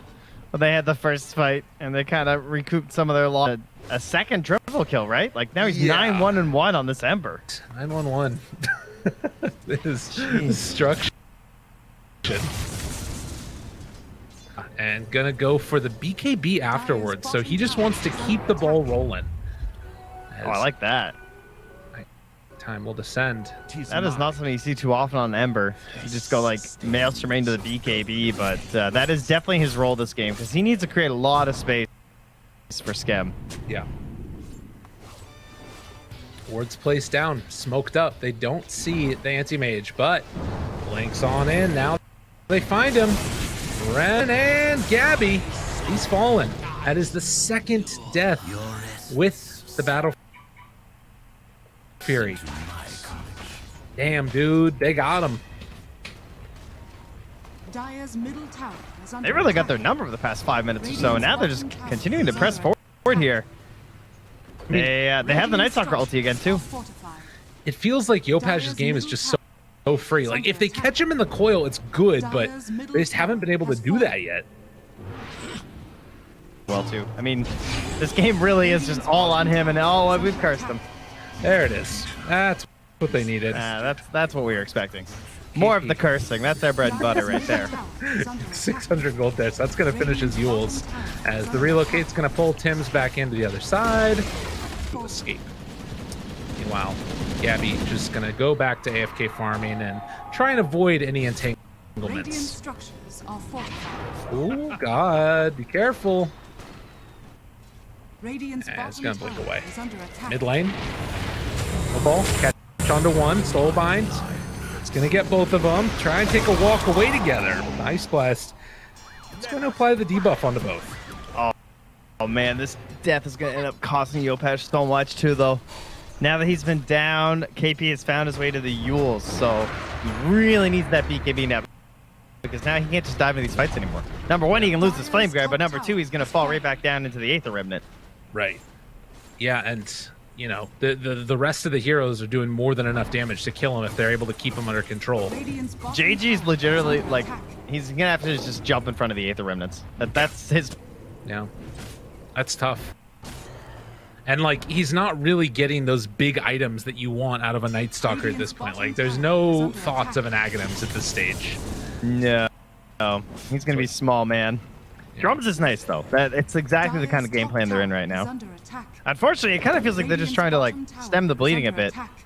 But I suppose if Skem can get to the point where he needs to be, then once he joins, these fights will look a lot better. Right. And he does have, coming on out now on the Courier, 2 components of that Aghanims with already the other 2 in hand. So we'll have that with the Mask of Madness. Things could start to look a little bit better for him. Also getting that cooldown. Probably one of those start thinking about Roche too. Like the Aghanims just makes it way faster. I mean, it's basically a DD on the gyro. Does put them into the idea of vision around the pit, but for now they're rotating towards that bottom half of the map again towards Gabby. March going to be found, and Gabby will thank March very much for his services. Yeah, as he's not the one that dies. Okay. Less than 1,000 gold lead separating these 2 teams. Right now, the big differentiator that's behind the Void Spirit, but on the other hand, it's, well, Armel may be in some trouble. Gets the jaunt away, barely able to escape, and the rest of them looking to also be there. Snowball, not quite able to get it. The taunt, it's going to be off the mark, and they're going to kill Tims. Jeez, even with the hood, not even close. I have a feeling that he wanted to get into a pipe because he felt like his game was going a lot better, but since then he has died quite a few times on this Tusk. Or I guess I should say he just hasn't been able to be involved in as many kills. Well, there's also just like a crazy amount of magic damage too. I think the hood's actually better than Glimmer. Okay. I don't think he wants to like hide that much as this hero. I think he's happy like taking a bunch of damage. Okay. Sounds reasonable then. Gabby in about 1,000 gold or so. He just needs more time. And to Testament, they haven't really been able to find him that much in spite of this like crazy fast movement around the map. Staying one step and ahead. having a Night Stalker. It has gone pretty well for him, but perhaps another fight here. Again, it's going to be all about the coils from this puck, and it's such a good spell for letting the AM actually contribute too. Like if you're nearby, it just feels so safe when you see them completely dunk a mana void on someone. Yeah. They're going to TP out there. They're moving up top to the top boundary and trying to catch the puck with the silence. But he's not going to walk up the staircase. However, Tims does. Tims is crazy, man. Snowball? TP away? Oh, what a player! Oh, he gets out. Oh, barely. Oh, that's real nice. I like that. It's alright, barely is still out. Yeah. Makes his way out of there. So 14. And now drums and medallion done for JG. I really like his build. I think this is just what they needed. Right. Although the Lotus would still be good, I think, to try and help out. But if you're Embers rushing the BKB, I guess he doesn't necessarily need it anymore. Yeah, that solves some of those problems. And we'll keep him more susceptible against the burst damage that could come as well. As Gyro, Mr. Skem pushes out the waves, perfectly fine. There's March, the dynamic duo, seeing what they can do. And who will they find? It doesn't look like anybody yet.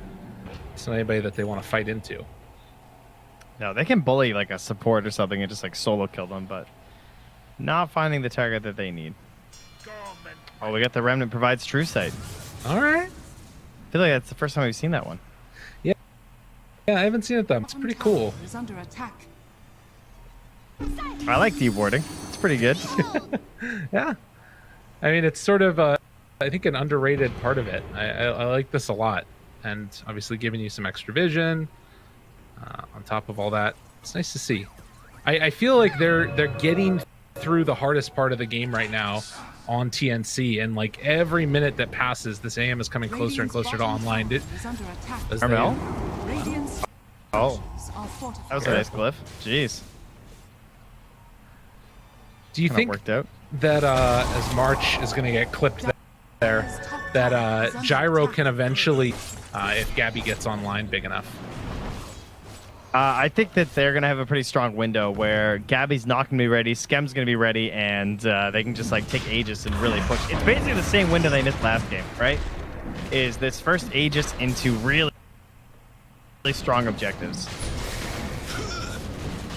They have better heroes for taking him for sure, as Roche is going to fall and no way to come on in and deal with this.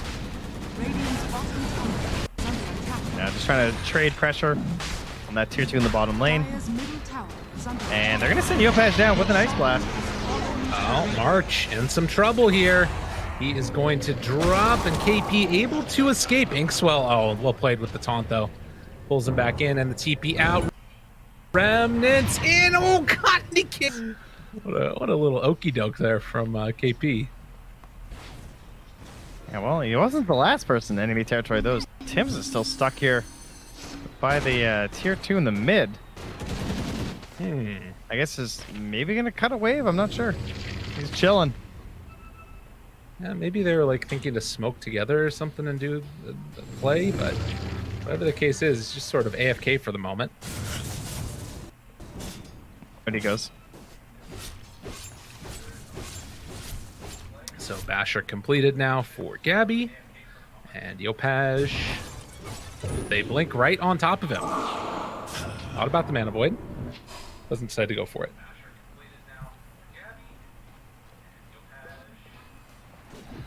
Man, starting to slow down a little bit in this game after what was a very hectic first 20 minutes or so. But now time needs to come up on online, and of course waiting out the Aegis from Skem. Didn't Tim's just TP out of here? I guess he never did, huh? He just stayed. He stuck around. All right, he got the courier. The longest con game. Is he gonna try and kill this neutral camp still?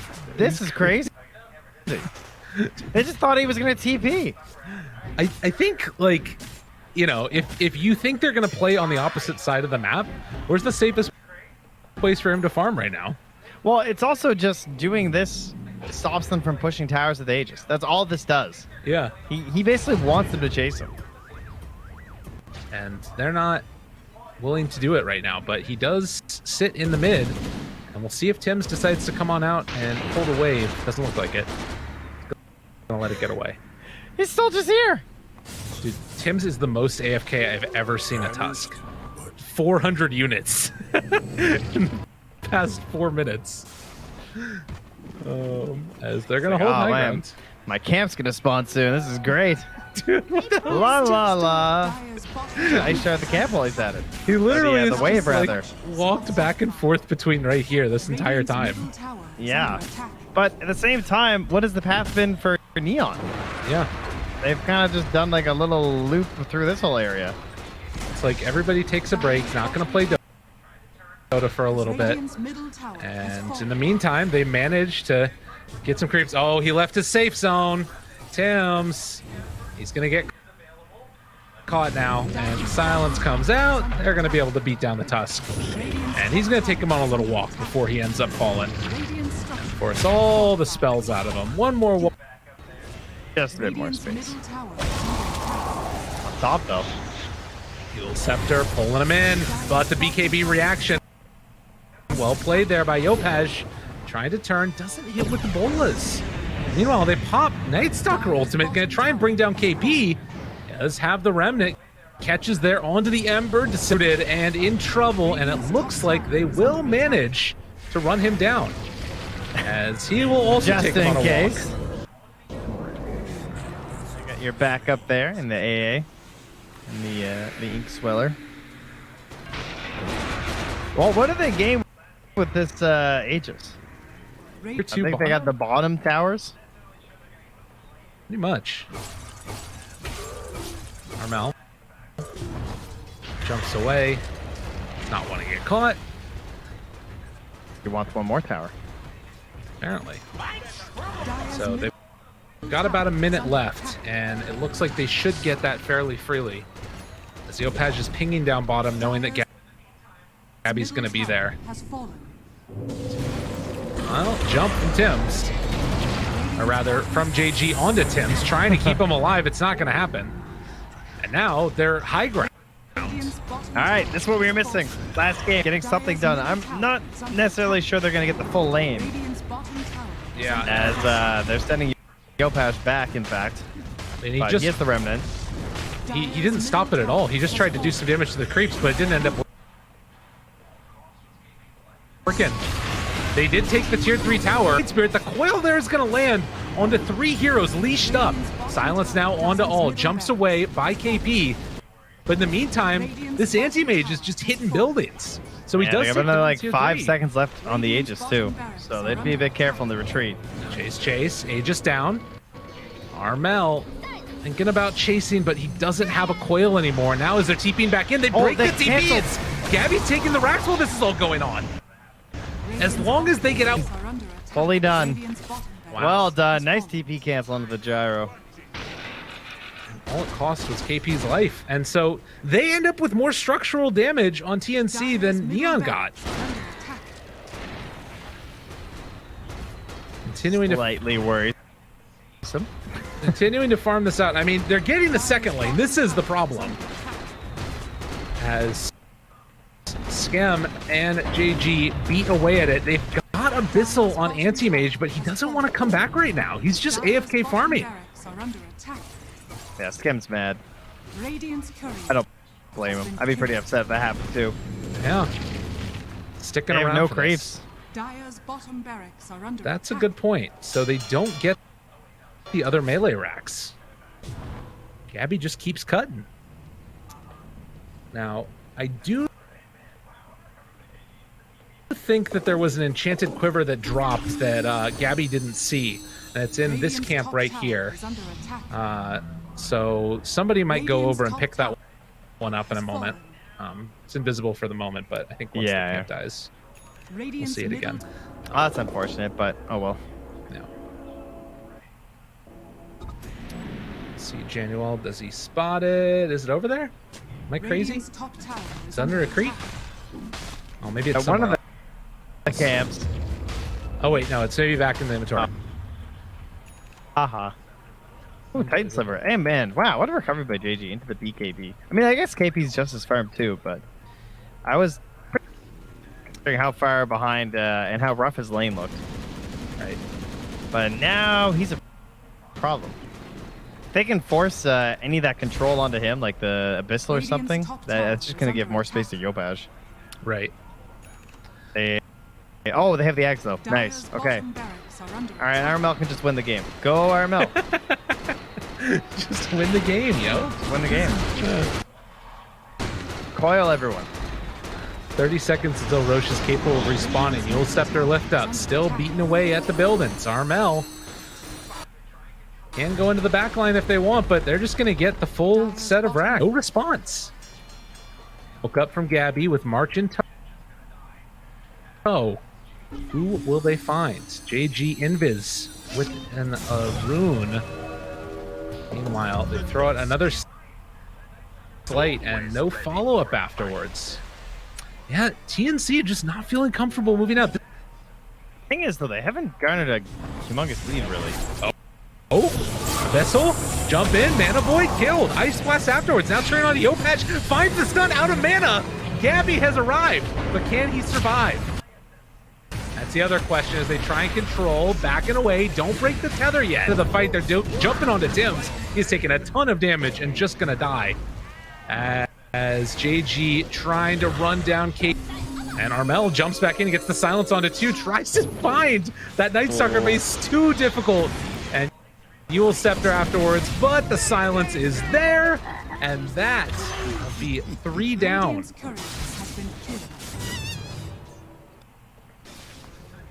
Let's see if we can recap. How am I going to fight recap? Swear, good, you guys are getting them better than I am. Like, why did I get this? Thank you, Observer. It's because of the Canada, you know? I guess so. Yeah, I'm not allowed to have it or something.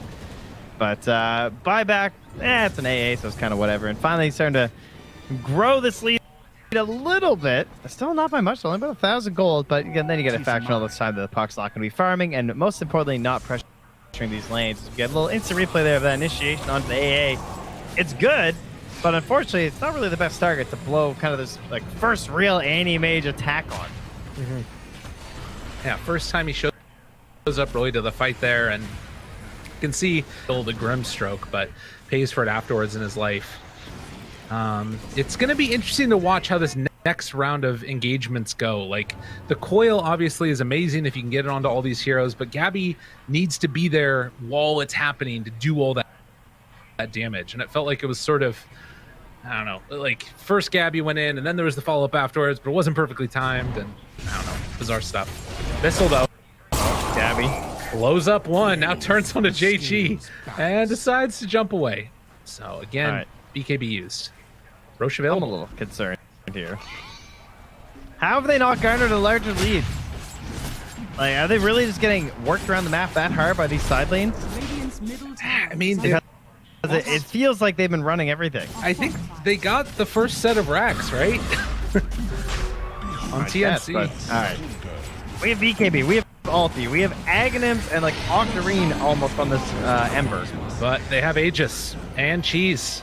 No BKB on Gabby, but he's ready to jump in at a moment's notice. Kills the courier afterwards. Oh, Betty. And the relocate's going to pull him back in afterwards. Night Stalker wanted to bully his buddy. I don't know. I guess that's why. Glimmercate. March, no! Poor March.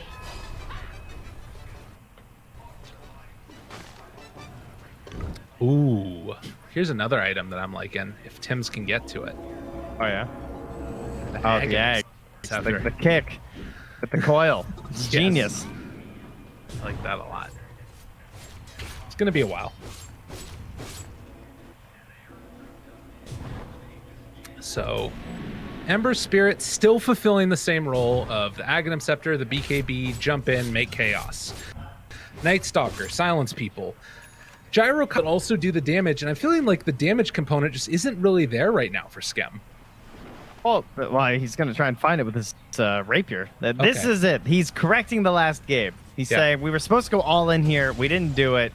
That's how this lineup's supposed to work. So, well, we'll see if he can do it. Meanwhile, this is a lurking AM trying to activate a trap card down here as Gabby pops out. Kills the wave, and they are grouped up mid again with the Aegis and Cheese available. They're ready to party. These fights are so reliant on Gabby, though. Yes. I mean, I think that's why he's so quick to just like jump and blow up something like the AA, because it's, you know, he's the guy who has to do everything. Yeah. Absolutely. And he does have the full MKB coming out to him now. The supports, but now also it feels like he can fight Gyro. And they really need to take, I think, this fight before Skem gets Rapier. I don't know how you feel about it. Yeah, there's no butterfly on Gabby or anything, but still. Would be nice. I hear Rapier's pretty good with the Aghanims. Oh, they're going to find themselves JG. And he just gets melted. Walk away, though. Does not want much of that anti-mage action right now, as the last couple of minutes have all been coming up TNC, and now they are the ones with the slight lead. And if you take a look at an experience, still a very even game. Less than 1,000 gold lead, or experience lead. I kind of wish KP would just buy Halberd. That might be what they need. He does have a nice little chunk of gold. Let this BKB wear down on the gyro. I mean, it's still taking 10 seconds. I say you have to find some way to slow down this damage from the rapier. See if you can actually get a disarm. Yeah, and I want, all they see right now is the Demon Edge, but you have to at least have it in the back of your head that it's a possibility. And sure, they'll probably assume MKB, but we'll see what they opt for. And realistically, he could go back for the MKB too. Like, it doesn't have to be Rapier. Regeneration. But it probably is going to be. Gabby. Okay. Still fine. As he takes away camp after camp after camp. Spotting Skem. All of his buddies are nearby. Jumps into the top wave here. Pushes it out again. Gabby's getting bold.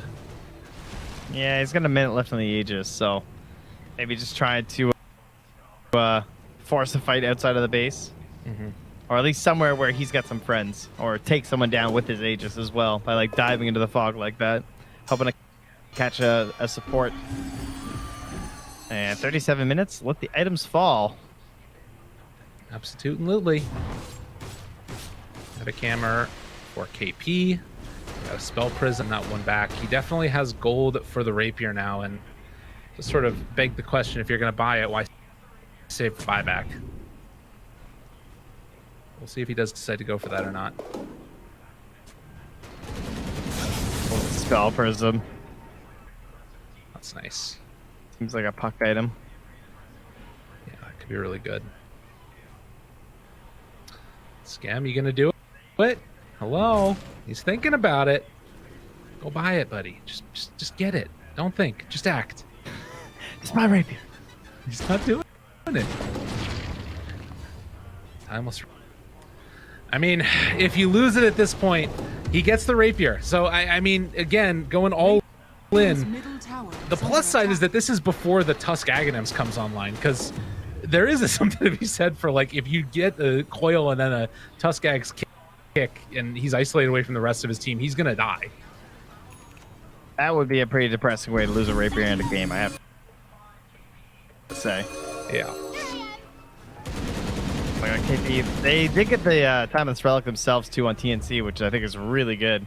As they are going to hold the prism there too onto the puck. So 3.25 and 4.8 downtime on the phase shift. 4.8 downtime on the waning rift. Oh man, that's gross. Yeah, that is really nice with the -7 second cooldown. KP wanting to jump away, manages to escape for now at least. Remnant in round. Careful, careful. Ewell Scepter already out there. Silence onto both of them. Now looks like March is going to be the one that goes down. Can they find KP? Dissimulate, dodge, jumps over to the side. Another Astral Step is available. He's able to live. Man, that was so close. Oh, but GG! Inside the base, the silence. They pull him back in. Rooted again. Now round 2 of this one. Skem, he's alone in the base with the rapier. Okay, they're not that afraid of him yet. Gabby looking to jump on the back lines, finds himself the A, blows him up. But now that you're that rapier, he is down to a quarter HP in an instant. They already bought back on March. What more can they do? They kill off Armel as well. Dude. Yeah, they're just going to be thankful they have that tier 2 up top. Yes. And this is the time when you reflect on your life choices, and Boyd immediately buys the components for Halberd, like you were saying. Yeah, now you got to figure out what to do, though. Like, you need a plan as to how you're going to kill this gyro. Or that means, like, some big smoke, and you're going to plant a bunch of wards around, like the Ancients or something, but that has to be the next goal for your squad, is just find some way to eliminate him. And then, of course, as Neon, you need to think, like, okay, what are they going to try and do next? Clearly, they want this rapier, so might just see some five. Yeah. Gabby completes the Scotty, still has cheese in the backpack. Seems like it would be a good March item. Yeah, but he's on his own all the time. Yeah, that's fair. Okay. Skem queuing up the Scotty himself, gets that done. 3,600 HP.